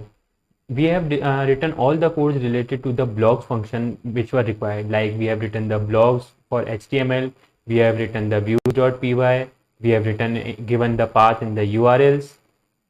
Here is the file, the URL file that we built for the blog function. We've also added in the setting part that we all needed to do. Now you can see that when we have done everything, we have created the database, we have created the models.py file. When you can see, when we will go to the server and try to run for the blog function, you will see that nothing database comes on our website. It means that our database is not connected to the template. So all we need to do is connect our database with the template. Now we have already done this for the portfolio. We will again doing this for the blogs. So this time you would all be aware that which code is written for which purpose. For example, we will go to the blogs, we will go to the views.py, the function where all blogs were written, and here we will extract all the attributes of the database. So let's name a function list. This is a list variable. We will call the blog, that is the model that we have created, and then objects dot all, and it's done. So we are extracting all the objects into the list called blog. Also, we need to import our file which was there for the models. Like if you will go to the portfolio we have done here, and here you go to the views.py, you can see that we have imported something from.models import file, import project. Similar thing we also need to do for the blog. So we will go back to the website, the views.py, and now I am removing the portfolio files. Okay, so let's import from dot models import. So here you can say we have created a file that is the models, and we have also imported here models, and our project or the class that we have created was blog. So we are actually importing this blog from the models file. So we all need to do is import the blog, and here we have completed our task of importing the things in the function. Now second thing comes that we also need to call the dictionary to the HTML file, because this variable is not declared in the HTML file. So I am declaring a key with the name blogs. You can just write any name, but you have to call with that name only in your HTML file. Second thing, I am writing the variable name. So now the variable name will be the same that we have created here, that is the blog. So in this way our function is created so that we can call. Now another thing comes, here we need to create a for loop to extract our file. So the process is that you need a 2% between a bracket and just a single space both the side. So just take care that the procedure or the structure of your brackets is same when you're writing a logic. So for blog can be any variable that we have taken, because we are extracting blogs and in blogs. So actually this in blogs is our variable that we are creating. So after this, writing all this, we will all need to do is give a heading. For example, we will use h2 heading because this will be used for title, and then we will extract the blog.title. So here again, this time we are extracting the value from this blog, and here we were using the logic. So you may understand that why there is a difference between these two brackets. So we will do blogs.title. Actually this is only blog.title. So now we will give a paragraph, and in paragraph, okay, so we also need to go to that, you can say we also need to go, display our date here, and I think date will come first according to the procedure. So here creating brackets for the date, and now we will just blog.date. So here we are extracting the date from the blog variable, and the third thing comes is the paragraph. So for paragraph we are just giving a description, and when you are just extracting the values from the blog variable, just take care that the name that you are using after dot is the same that the variable we have described. Like I have described the description, so it should be only description. So here we get the description, is the blog.description, and now we have completed our HTML file to display. Also we need to end our loop. So for ending the loop, just get down, use ampersand and end for. In this manner we are ending the loop. You can recall what we have done in the portfolio when we have declared the home.html file. Here we have just finished our end if and end for logics which we have used earlier. Like here if we have used if, and here we have used for logic. So we have also ended them, and this is the syntax that you use in the HTML file to end this. So similar syntax we have also used here, and you can see that we have done. We will save it. Now when we will go to the server and check whether our information was updated or not. So you can see we have updated our blog section, blog files that we were using. So here we have a blog name, the blog title, then comes the blog dates, and then comes the blog description. Also you can see one thing, that this is not arranged in a systematic manner, means these are based on the entries that we made. So if you are making an entry on October 1 about July 6 and September 7, so I think October 1st should be made or displayed first instead of July 6, because we can make entry in any manner we want. We will not just delete everything and again we will make the entry. For example, I want to insert a B4 between the B3 and B5. If I forgot to just you can say if I forgot to make an entry, then I need to delete this B5. After this I will enter the B4 and then again I will enter the B5. But to get the sequence or get these things ordered, what we need to do, we need to just go to the views.py file, and here we will just give a function blog.objects order by, and then we will give the parameter date, hyphen date. So here is our parameter date that we are using. We will save that and again check that is our data or is our blog section actually working in the same sequence or orders according to the date.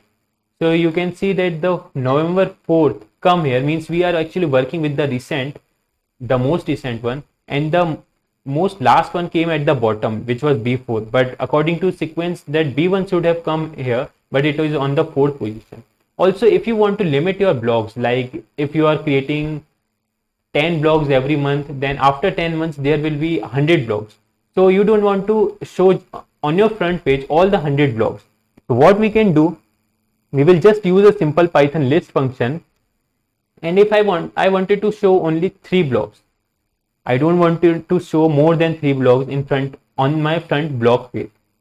So I will save it, and when I will go and refresh it, only 3 blogs will come on the basis of their recent dates, because we have given the parameter of the date.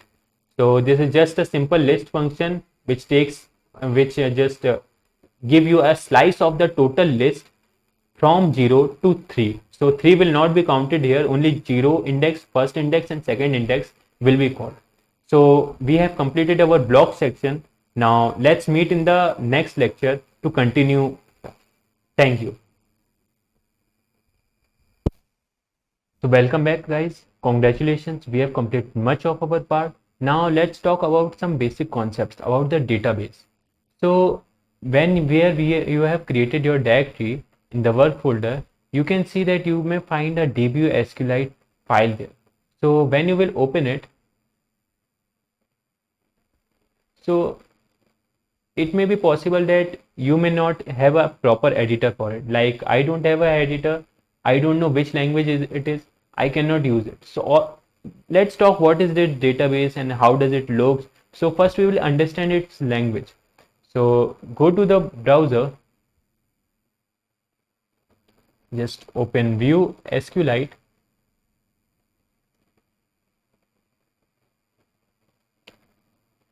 So you can just go in this file. Actually, if you have a DB browser, you can work with that also, and we will just use our file and paste it there. See, if you are having a case sensitive file, like you can say if you are having a file which has some information or some basic information, then I will not say that you should use this process which I am using, like opening the file and using it here. The reason is that because we don't have a case sensitive, we don't have some information hidden, so I can just paste it here to use it instead of downloading DB SQLite. But if you wanted to use any software that is on your desktop, just download it and then open if the file is really sensitive.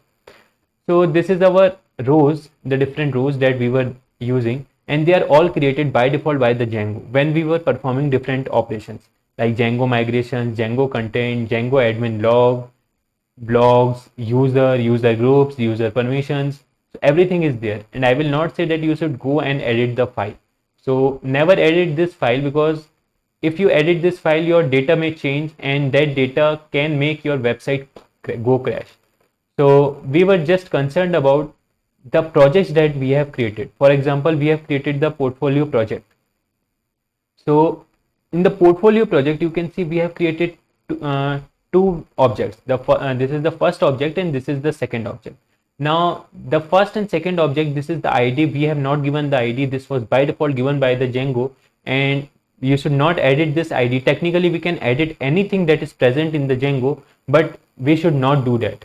Why? Because if you edit this ID and make it from 1 to 100 or 200, then Django will not able to recognize where the objects are, or it may just start throwing you an error and your file may get corrupt. And that's the reason that we should not go in the DBO SQLite directly, the file that was created by the Django.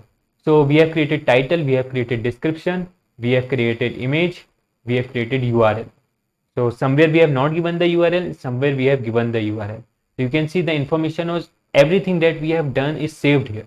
And you know that we have given this all information with the admin app, using first logged into the as an admin, and then we have given this object and created this title. So this is the database that was created by default by the Django. Now there is one more database that we have created. If you remember, that is the blog model that we have created, and we have given 5 entries together.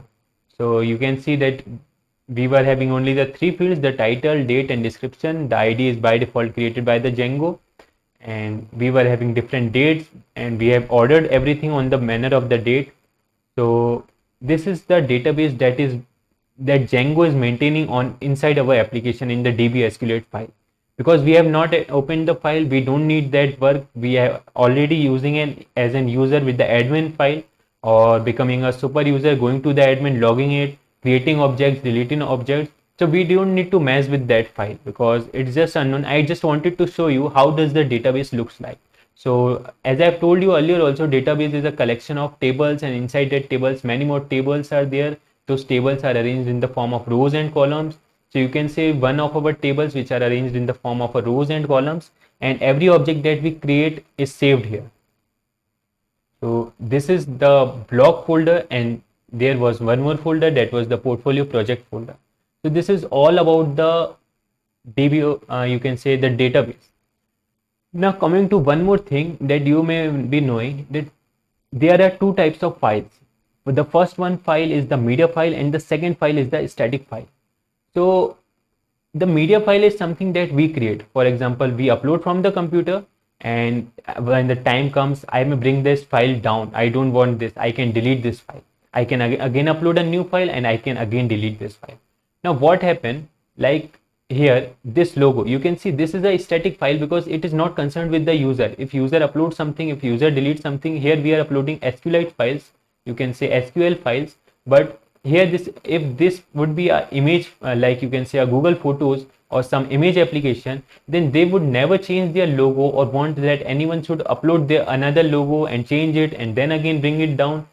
Similarly, we also don't want that our website logo, our website different links that are present here, like you can say the download links which are here, this menu bar that you can see different buttons, they are present here, they should change. No, nobody wants that. Even someone don't want that their, you can consider, like if I will go again here, so no one wants that their links also should get disturbed, like this links, these are by default, and this logo, this is by default, a custom default. So instead of using this image and URL by the user as a media file, they will make this file as a static file. So you can now understand what is the difference between a media file and a static file. A static file is just like something, a simple file or a custom file that we want to maintain somewhere outside the database, so that when the database is affected, our static files may not get affected. Now this is something about the static files. How can we create those static files?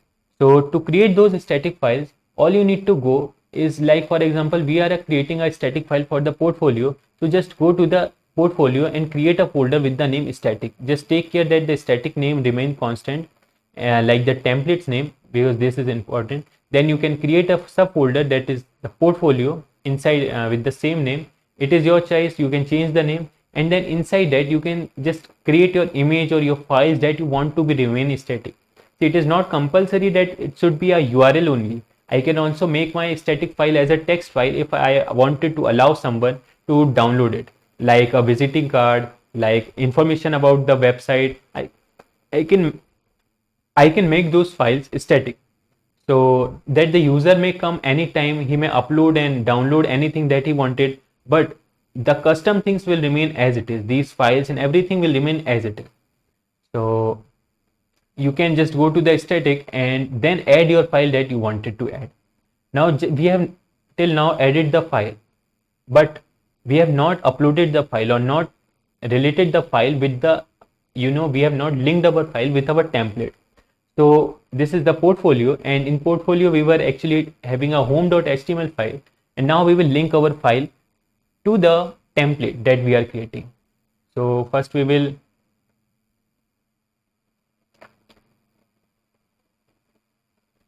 write a similar function because we need to load a static. We are working with the static file, and then you can see we have load static, and now comes we will give a image, and we need to write the source. After this we will again do the similar process, use the percentage sign, the bracket, give the name static, and inside static just give the path that we were actually using for the file that we are building. So it was a portfolio, and inside portfolio we need to just take care that the name is same that we are using. For example, here you can see the file, and I will copy its name. So let's check whether name gets copied. Okay.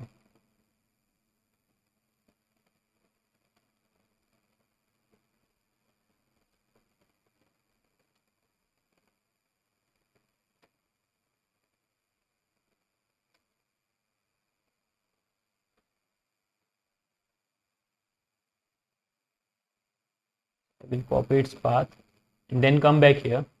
Now I will paste the path and only keep name between. So here we have the name of the file.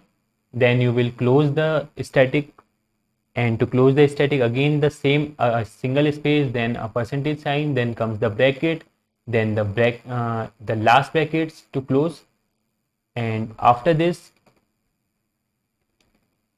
we need to close our image tag.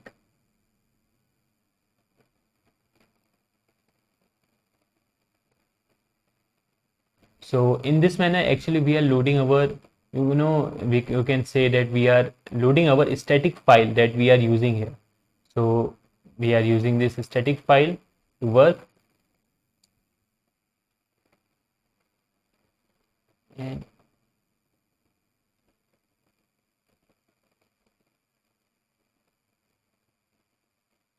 so this is about the image source. We will also generate a link so that it can be used further, or you can say for anything. Let's copy it from here, and I will paste it here. I will just change the name from link.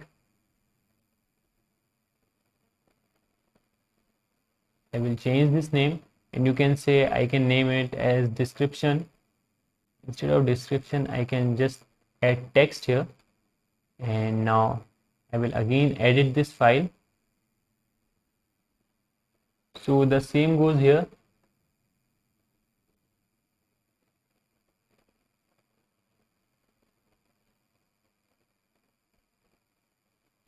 And we again need to complete the similar process, like adding a static keyword, then writing the file name, then entering the file name, and after the process is complete you can just say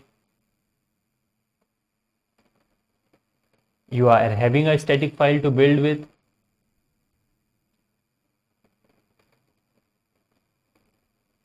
Now we will go to the personal text.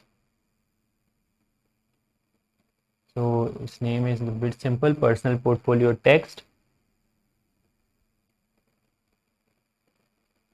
Now here we have, inside that we will enter the,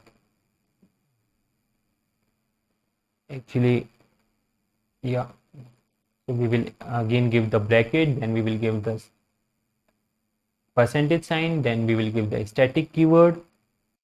Okay, so we have given the image source as a static. We have also declared a link which will be linked to the personal portfolio text that we wanted to use. And now we will save our file. We will go to the page and you can refresh it. And then now you can see that your static image is there. And with the static image also you have a text link. Actually, you can name it as you want it. When you will go to the link, you have a text that was present there. So these files that I have declared, this is the text and this is the image. So this is a custom file that you can say, because it is not edited when these objects are edited. So it remains here only. And this is the difference between a media file and a static file, that in static files are maintained for a custom file for a website, so that if database is affected, the files are not affected. And the media files are something that keeps going, getting updated, they're getting downloaded, getting uploaded, and keeps changing. So this is the difference. Media files are basically, you can say, for the users or for the website users they come, but static files are for the website purpose, that is for the users, but that is not to be get uploaded and get downloaded by the user. That is something that the website. So thank you, meet you in the next lecture. So up till now we have completed most of our work. We are left with the designing. But before going to the designing, I just wanted to add some feature on my blog, the blog app that we have created. So when you will go to the blog urls.py, you may see that when someone go to the blogs, he is diverted to all the blogs that is present there. You can see our file that is all blogs. But what if someone wants to go to read a particular blog? For example, if you can see here, he is directed to all the blogs that are there. But what if someone wants to go to the B5 and read what the content is there, but don't wanted to read any other blog?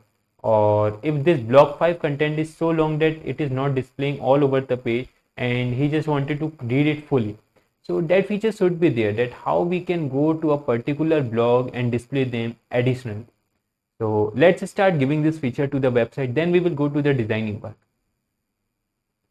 So for this, the first thing that you should do, you should go to the blog.urls.py. You can find it inside the blog. And now what you need to do, you need to declare a app name. I will tell you later that why we are declaring app name and how we are using that. So our app name will be blog. Now we will go here, and what we wanted to do, you can just copy it and Control C.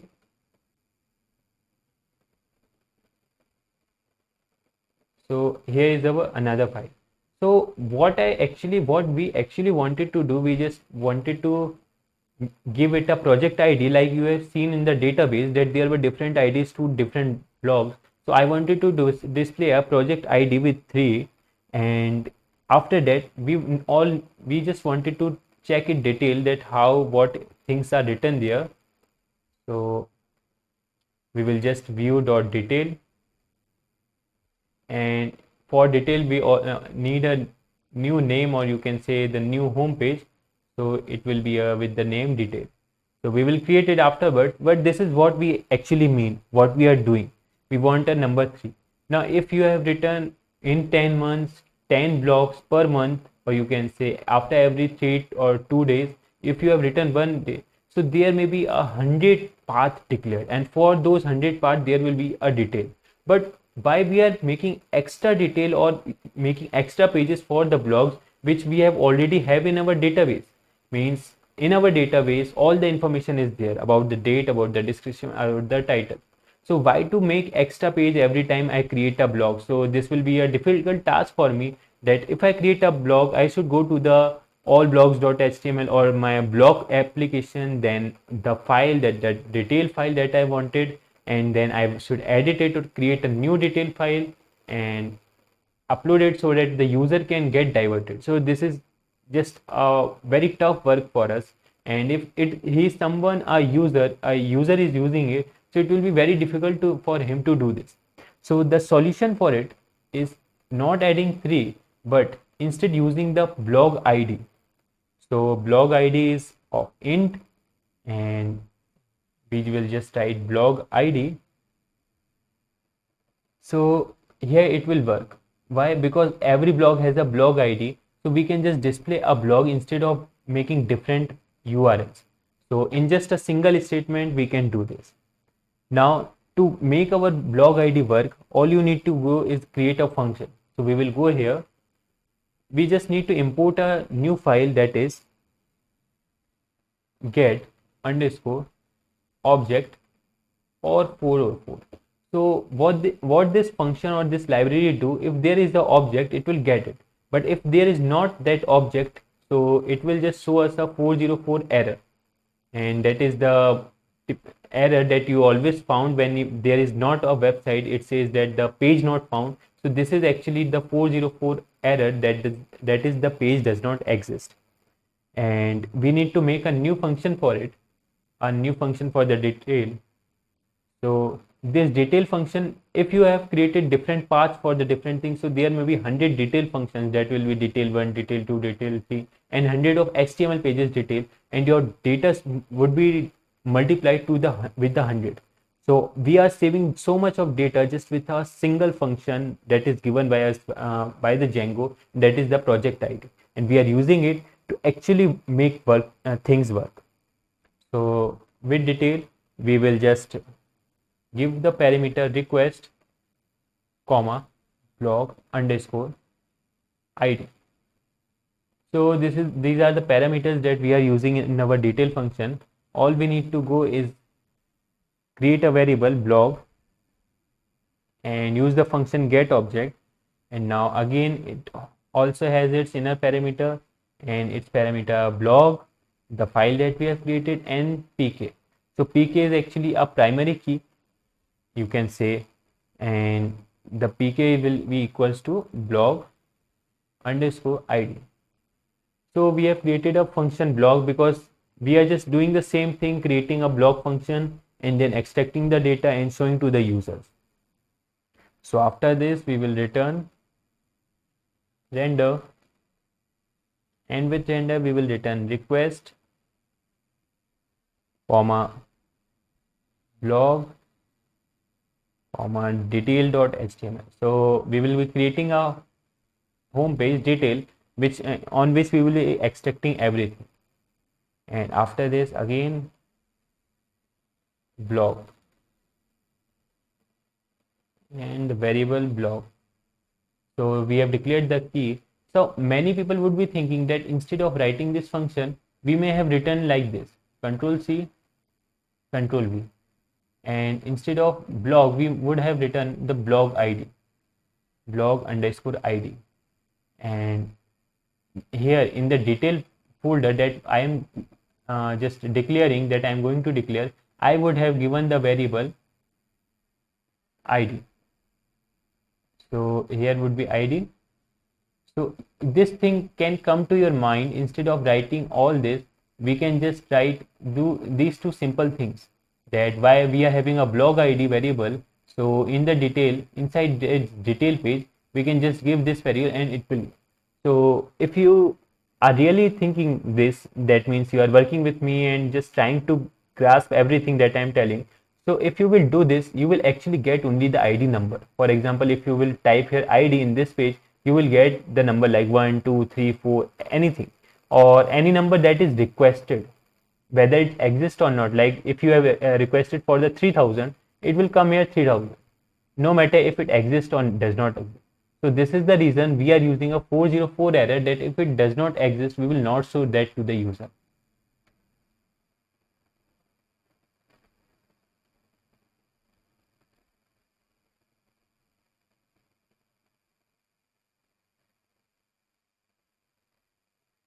Okay. Yeah. So this is the reason we don't use that. Now we have completed our views.py. We have declared the path. Now our next thing comes is that we need to go to the blog. So we need to add here a new file.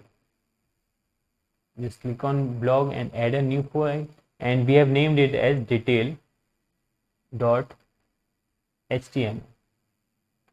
So this is our file that we have created, and we will giving the different things like what we wanted to show to the user.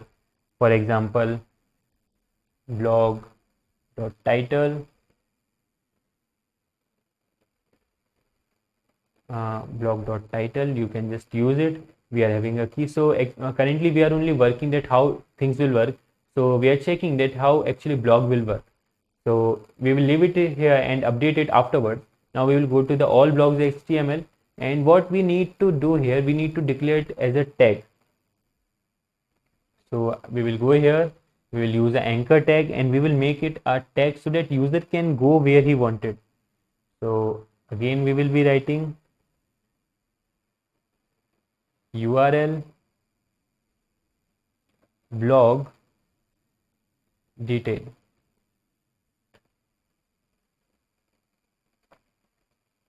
Now I have told you to remember something that we need to discuss afterwards, and that comes here. We will discuss it about it here. So you can see I have given a blog, and this blog was that I have declared in the urls.py with the name app name. So I have used this app name to declare the blog variable, and when we go to the detail.html, sorry, all blogs.html, I am using this name blog.detail. So the reason is that there may be many apps which are using the function detail. For example, it is not compulsory that if there are too many apps working parallelly, like portfolio is also having some detail, and if he get mixed with the detail, so Django will get confused which detail to show to whom. For example, if portfolio also exists, also demanded or requested for the detail that is used by the blog, so he can also see it. So to just limit that, we are using here or writing here blog. Now this is our function is ready. Now we will save the files.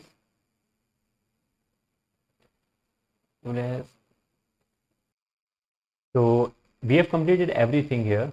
Just with the blog, we also need to mention, we forgot to mention about the blog ID, because what we are taking here as a detail is actually the blog ID for the blog. So after mentioning the blog ID, we can just get back to our blog homepage, and if you refresh it, you will find the links that we have actually generated, because we have declared all of them to be the anchor tag. So after declaring, if you go one of the page, so you can find that, because we have called the title only and no more headings were given to them. So we were now having the content that we wanted to display on a different page. So this is our detail page, and it is same for everyone. So in this manner, we are saving our memory, data, time to enter. And this is, you can say, every task or every blog comes to the same detail page, because when you just write something like blog, here we have a blog number 2, so it will come 2 will come to the detail page. But when you will write 200, you will get the 404 error, because we have told them that give them the 404 error if the page does not exist. So this is the thing that I wanted to show you, that in this way we will do the arrangement. Some policies needed here, and we will also be designing our, you can say, website with the bootstrap. So this is for today. Meet you in the next video. So welcome back everyone. We have completed all our functionalities. See, when you are building a website, so you can have a two approach. That first you can design the templates, and then you can go for the functions. Or the second is the vice versa, that you can design the functionalities and then you can go for the template. So I believe in first we should build the functionalities so that we can arrange our templates afterward according to the functions that we have created. But if you first build the templates, then you have to create the functions according to the templates, and that's a bit tricky. So it's better to first design the functions. Now we are completed with the functions. We just need to arrange everything that is there on our website. For example, if you will go here, you can see we have a work.portfolio, and we have given the links, we have some custom designs, some static files, we have some portfolio projects. But one thing is we are lacking, that if someone else came here, just by looking at it, he cannot say that whether there is a website called blog or not, because I know there are blogs, but they don't know that are there any blogs or not. So if this is our home page, we have to create a link for the blog so that they can be redirected there. So for that, you just need to go to the home.html page, and inside the HTML page, we will be creating a link for the blog, and for that we will be using anchor tag. So a is equals to href, and here we will give a URL. So here we will be using the URL format, and then we will give the application name, that is the blog that we have earlier declared. Then we will give the name for the HTML file that we are using, so all underscore blogs. Now we will just give a space and close the percentage and the bracket that we have given, and our you can say we have prepared the link that where the user should get diverted, and we will give the name for the link, that is blog. Now it's better to just give a br tag so that the person may leave some space, or it may look better. We will save it and then get back to the HTML page. So here when you will refresh it, the heading and declaring the links, you can see here we will get back to our home page. So here is our home page, and when you will refresh it, you will find a link that was the blog. So more br tag is needed here. So just I will give one more br tag and then save it. When we will go back,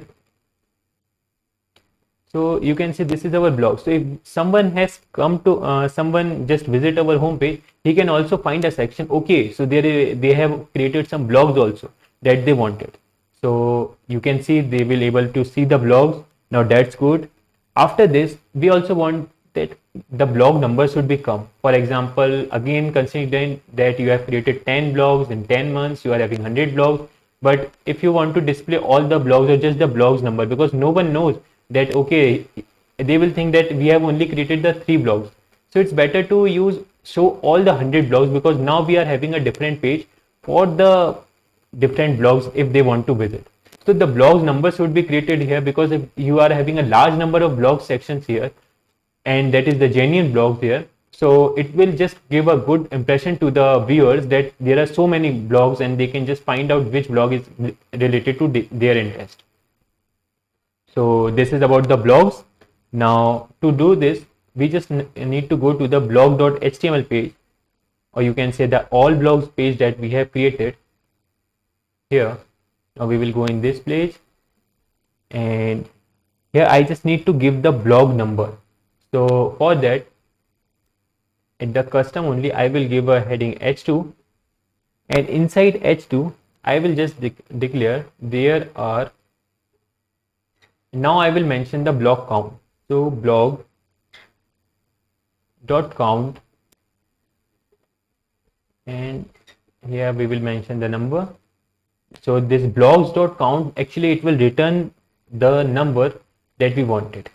So blog. Now one thing you will be surprised whether we should write a blog or blogs, means as should be there or not. See, if you are having a one blog, you have created all your blogs, so it should display there are one blog. But if there are more than one blog, like there are 2, 3, 200, 300, so it should be blogs. So you should just take care that if at the end of a year you have deleted all your blogs and now wanted to create new blog, and if there is a one blog and somebody sees that, okay, so there are only one blogs, so grammatically it will not consider. We need to take care that that grammatical error should not come at the heading page only. And to do that, we will just add a function here, that is blogs dot count and pluralize.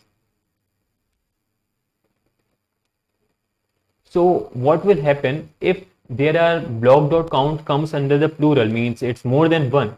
So it will automatically pluralize this blog word that is written here. So it will become blogs. And if there are no such words, so it will remain, you can say blog only. So you can see here, I have written here blog, but when I will go to the website and visit my website, refresh the page, there should come blogs, because actually there are more than 3 blogs. So you can see here there are 3 blogs, but when we have given here, we have only written blog, not blogs. So this is all about the work of the pluralize, but the problem is there, every time it will show 3 blogs only, even if you are having 100 blogs. The reason is that we have actually made our function to say that there are only 3 blogs, there should be only 3 blogs. So we just need to go to the views.py and remove this 3 here. So if I wanted to show every blogs, because I have a different details.page here, I will go back and now they can view that how many blogs are there.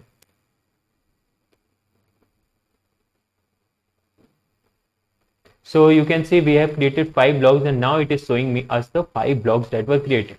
So a user can just visit every page that he wanted and see which blogs are there. Okay, designing is left. We also need to take care of that. Now coming to the next thing. Now this was all about there are more thing that we need to discuss, that is the things that come with the date. Okay. So in date you can see that the date which is visible to us, that is of the format November 4, 2021. But if you wanted to give some custom format for the date, you can just search on the Django and date format. So okay, when you will go here, you can find that there are so many formats available. As I have told you here, just go to Django date format and whichever format you like. For example, if you use D here, J here, they all have different means and the different way to get displayed. If you are using capital D or a small d, what does everything mean? It's all written there. So how you wanted to arrange, it's all up to you. So now let's say I wanted to arrange my date.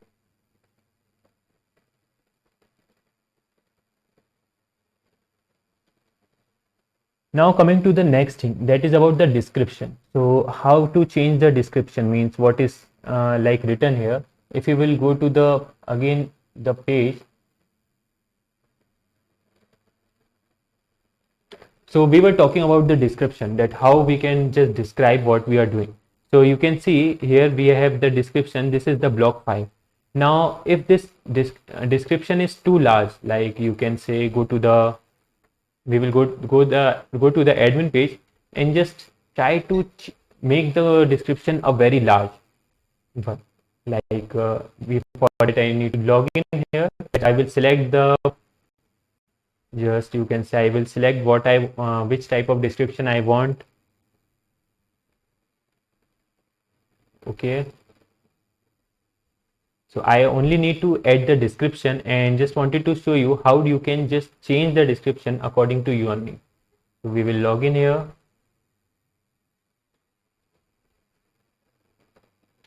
We will go to the blog. Till that, copy here the description that you wanted to use. Like I will copy this one. You can just check take any description that you wanted to show. Go to the object, block 5, and now we will paste it here. Control V, and so we have reached our limit that we may save it. Now I will save it. So after saving it, let's go back to the home page, or you can say the blog page. So this is the large description, but if the full description is available here, then why do I need to make anything else? Means why I will go inside the blog page. So this is the reason that we need to just show some part or some initials of the blog so that a person may visit it, because usually the blogs are very large, or you can say they cannot be we should not display the whole page here. Then the use that we have developed the detail page, that detail.html page will not be available for us. means it will be useless for us. So let's get back, and you can say that okay, so we will go back to the blog page and we will just add some descriptions here, like you can say strip tags. So I will also tell you that why we are using a strip tags, and now we will go to truncate characters :100. So when you will do it, you can just save your file and get back to the thing. So we have actually done :100, but I only want to use :50. It's up to you that how large do you want to still say. So let's get back to the :50, and now we will refresh our page. So these are the initials, data initiated. So someone will read this, he will get an idea, okay, so the blog is about this and the content goes like this, and then we can actually select this. Means they should go read the blog or not read the blog. They can click here. Like if I found it interesting, I will go inside the blog and read the content. Now the second thing, another function that we use here is that this strip tags. Actually, we are using the strip tags. See, there are two types of tags available. The first one is the save, and the second one is the strip tag. So what does this save tag do? It actually, see, we are using both these tags for a special purpose. The Django file, like I will go to the Django file here. I will again go to the admin page. So we will go to the admin page. Okay, so blog.admin is not available. And we will go to the admin page, and then we will just do some editing with our blogs that we have mentioned here. So I will go to the blog object 5, and here, for example, if you have given something like break BR tag, if you are okay, so we have actually reached the line. I will delete some text. Now if I have given here like a heading tag h2, and here also I have ended the h2 tag. So this h2 tag, I want to make this as heading multinational technology. I wanted to make it as heading. So I will, and also I wanted to have a BR tag here. So I will go to the BR tag, and now I wanted to break it. Now we can save this file. So after saving the file, when you will go back, okay, we have saved here. Now we will go back to get back to the blog, and when you will go get back to the blog file, so and refresh it,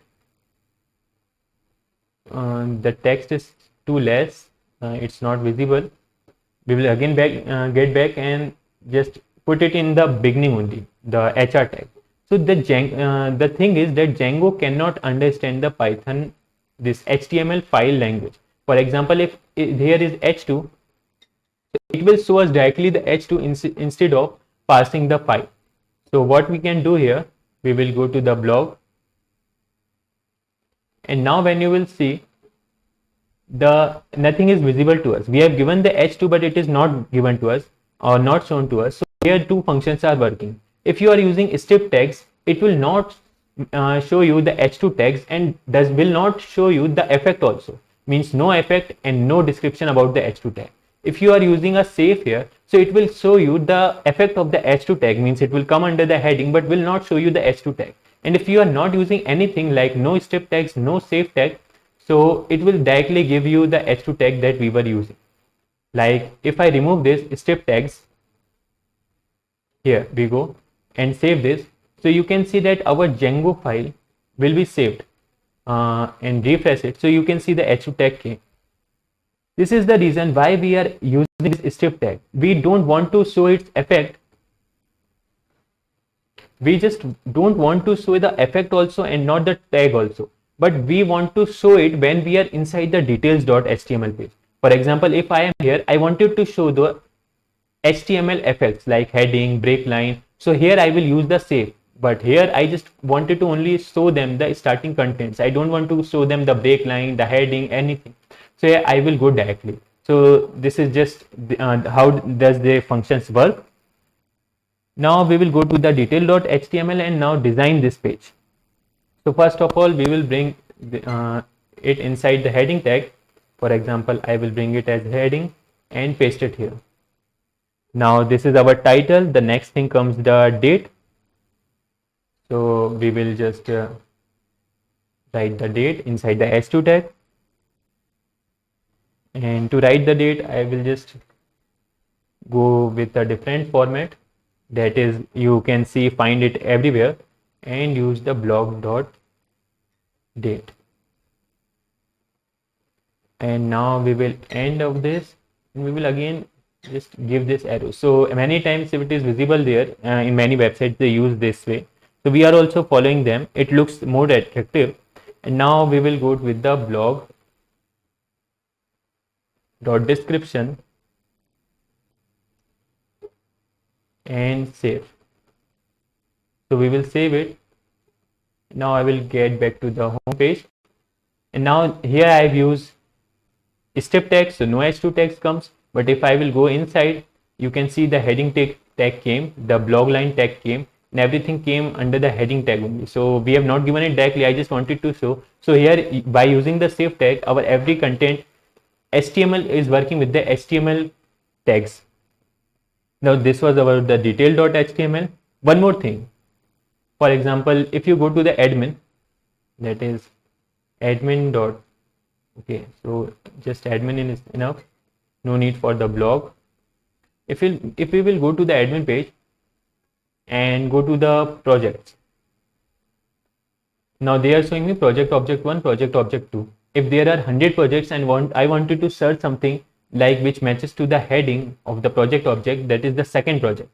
So if I wanted to sum it is with this another name like Apple project or Google project, so you need to just check randomly every file. So we want to edit this page also, that the project title is shown to us.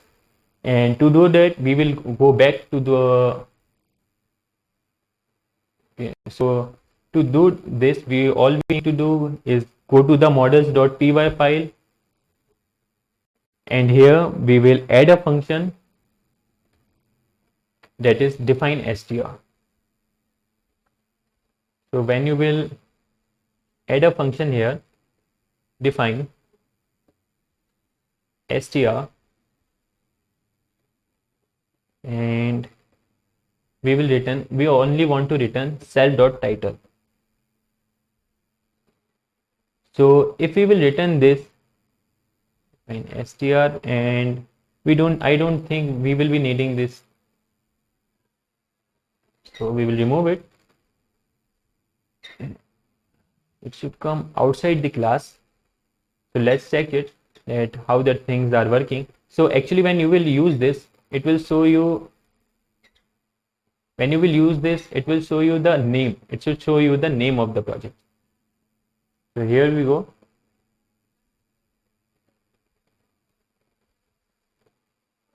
Okay.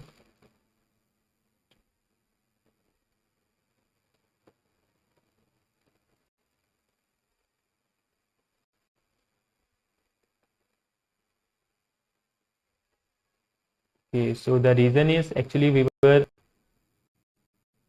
we have actually changed the blogs section, and we are checking at the blog object 1, blog object 2, so b2. Okay, so we have made a change on the blog section, and we need to bring this function inside the class. So just make a tab. Okay, now we should be able to see the blog name, and that is when you will go here, refresh it. So here we have got all the blogs name that are that we have made the changes, because we are now watching the blog title instead of blog object, the default name that was given to us by the Django. Similar function we also need to do in the portfolio. So copy it and go to the portfolio, models.py. You can go here, just paste the thing, and now we will save it. So it will start working for the portfolio also. When you will go to the projects, it will start showing you the project title instead of the default project name that was given to us by the user. So see the project title name, the first and second. So I find it more helpful than using the project name. Now also you will find something interesting that we have edited something in the models, but I have not migrated any. Because you remember every time I just go and edit something, I used to migrate it. I have migrated in the blogs, we have made migrations in the portfolio, but this is not related with the database. It is just a function. So when you are writing only a function, it is not interfering anything with the database. Our database is as it is like it was previously. So we don't need to make a migration. If I have edited something here that is with the database, I need to make the migrations in the Django, but since I have only given the function, so I don't need it that. Okay, so in the next thing we will start making making our website looks attractive, more functional. Thank you. Keep watching.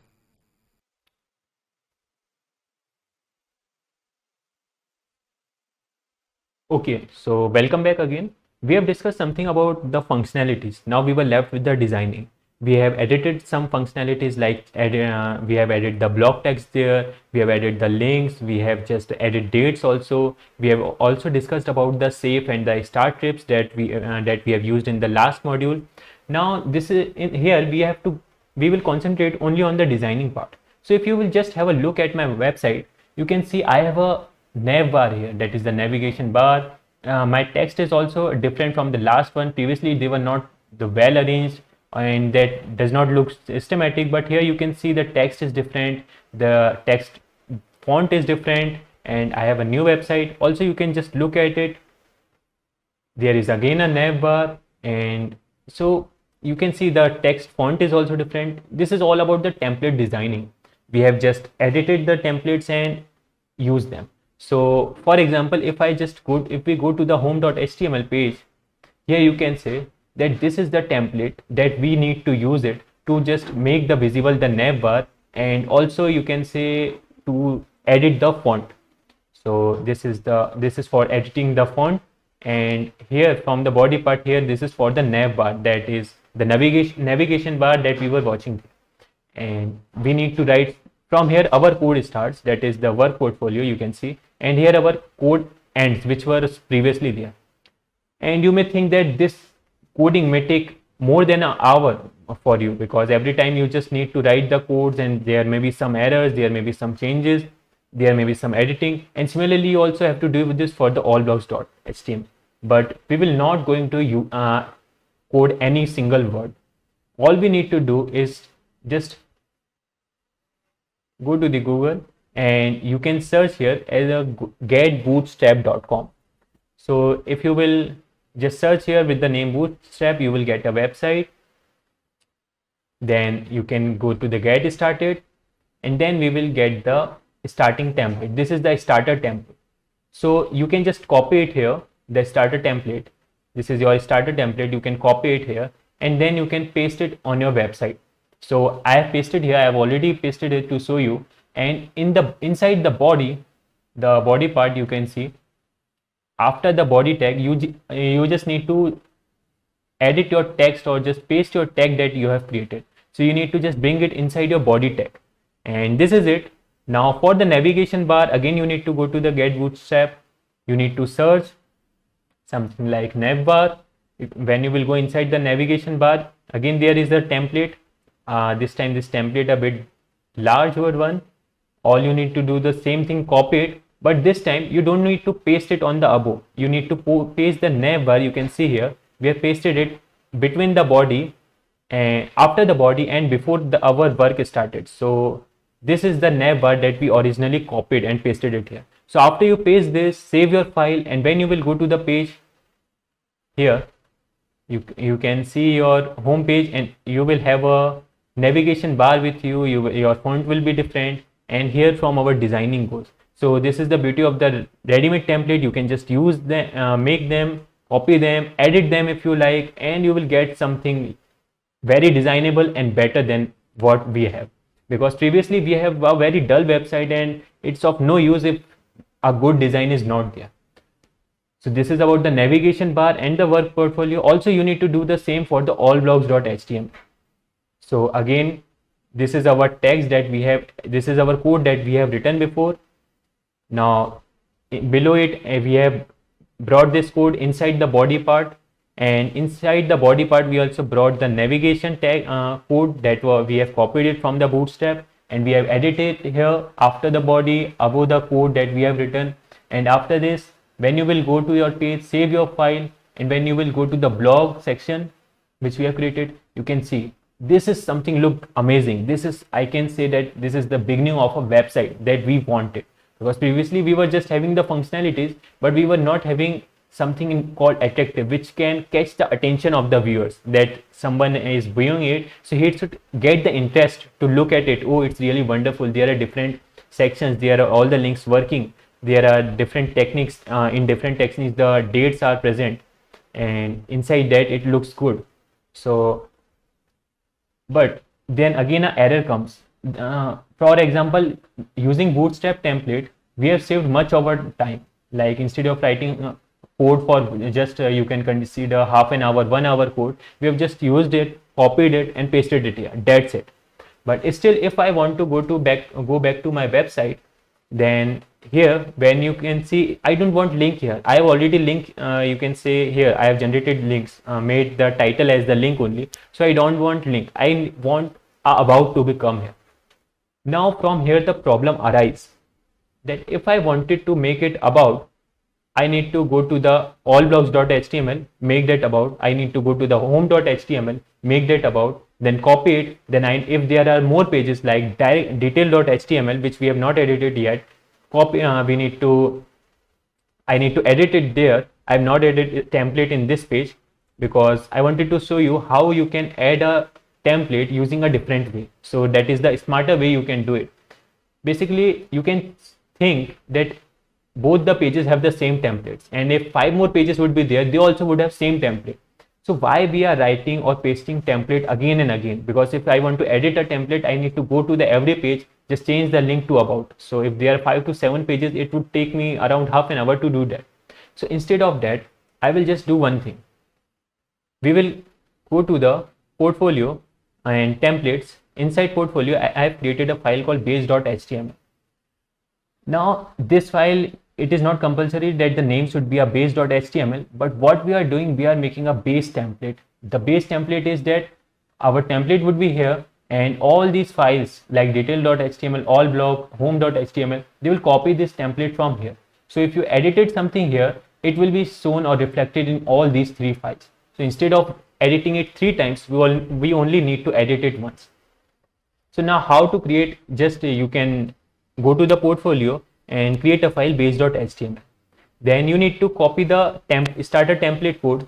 After that, bring your navigation code inside it and just leave the space blank that was there, and then again your starter template code which was left as it. So we have not edited anything, we have pasted, we have copied the template or the starter template code, then inside the body we have pasted the navbar template code, but we have not written anything. So here we will start our writing. So just you need to write one thing, blog content. So actually this is the starting point from where our blog content start. And now similarly, we will also we need to end the blog content, and here it goes. So you need to just write this single line. Now if I will go back to the home.html, and you can see I need to delete this, you can just cut it. Okay, so we need to cut it till here, and also I will erase these things. So here we have our final code back, that is the work.portfolio and this. So when you will write it here, like you can just import something, you can consider it as importing, but it is importing in the HTML way. So we are extending portfolio / base.html. So this code is just, the structure of the code is different because it's in a HTML language, but you have just you are using, or you can say you are just calling this base.html file inside this home.html file in whichever location it is present. You have given its path. So after this, we will just write here block content.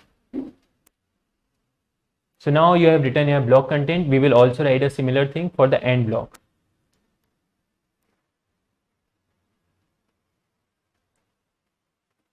And you can write here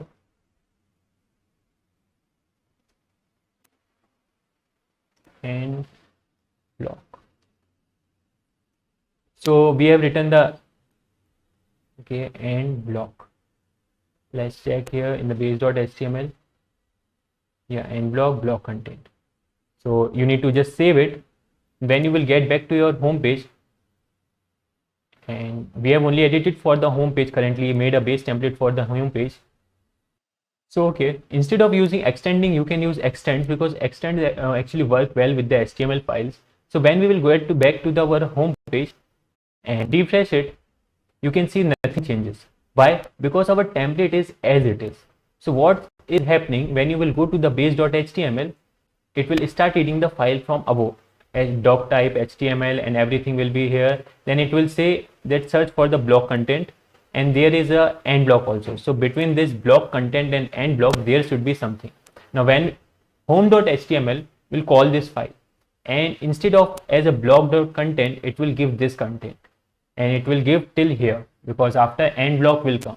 So it will end this. So it will replace, or you can say replace this block content and end block with this paragraph that we have given. So in this way, instead of writing multiple times making different templates, we can just make it only once and use it different times. For example, we will do this similar for the all blocks.html. Okay, let's first do for the detail.html, because we have not applied any. And let's make it also all blocks. So you need to just copy it and paste it. And now we will just give the end block to both our pages, HTML pages. So instead of using a template which is multiple times, we are just using it only once. And the thing is that if we edited it once, we can use it many times. For example, the editing part will be reflected on every page. So you need to save this page. We will save this page. So we will get back here.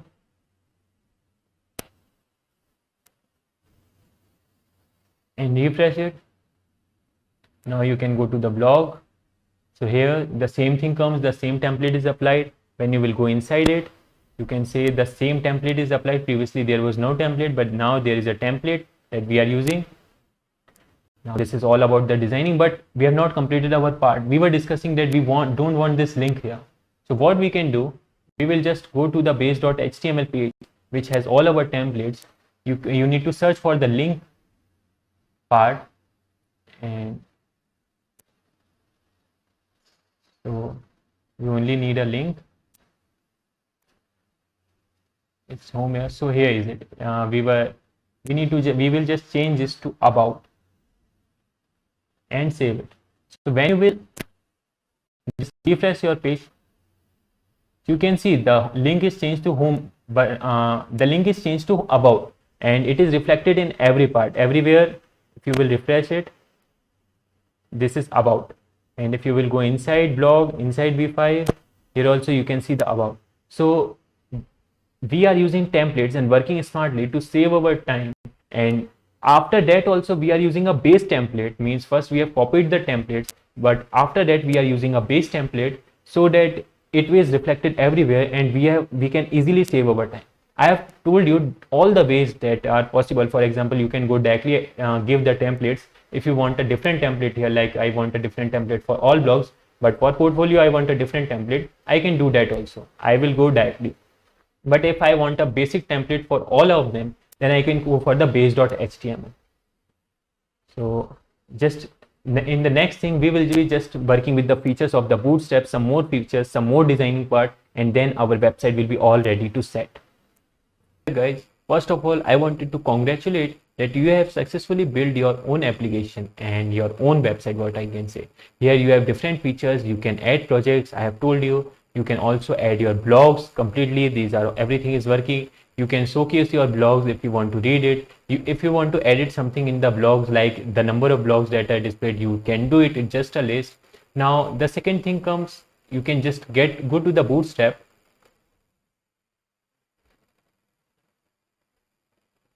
and in Bootstrap you can search different type of templates there. See, there are many more things available. For example, if not Bootstrap, there are several other websites, but I always search the Bootstrap. That's why I'm referring it to you. You can search anything. Like if you want, for example, if you want a design, so you can go to the design here. You can go to the breakpoints, or you can even go to the starting templates. For example, templates. Here are so many templates available, like documentation, HTML, starter template. We have used the starter template. Also, there are several more things available for the starter template, and box sizing. There are so many things that you can do with the Bootstrap.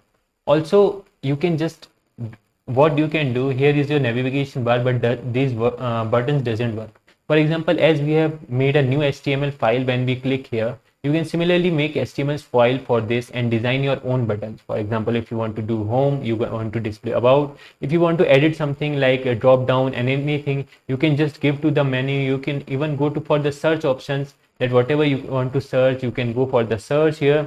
You can give different colors to the, here. These functionalities doesn't work, but you can add that, and in this manner the website that which you like the most, that you can give your time, the design that you like, you can just copy their templates, you can paste it, you can edit your own templates. But before editing your, just get some templates so that you don't need to waste your time in starting a basic, and then you can do that. You can just add extra URLs here, you can add extra applications. So if you have successfully built the website, and this is the most that we can do. Now it's up to you that where do you want to get to your website. For example, if you want to open your own startup, or if you want to make a sales book, like, yeah, you can display something. If you only wanted to showcase your projects, for example, you can just paste your website link on your LinkedIn and you can use it. So it's all up to you that on which level do you want to go. So thank you all of you. I hope this you would have enjoyed building your own website, your own portfolio and blogs.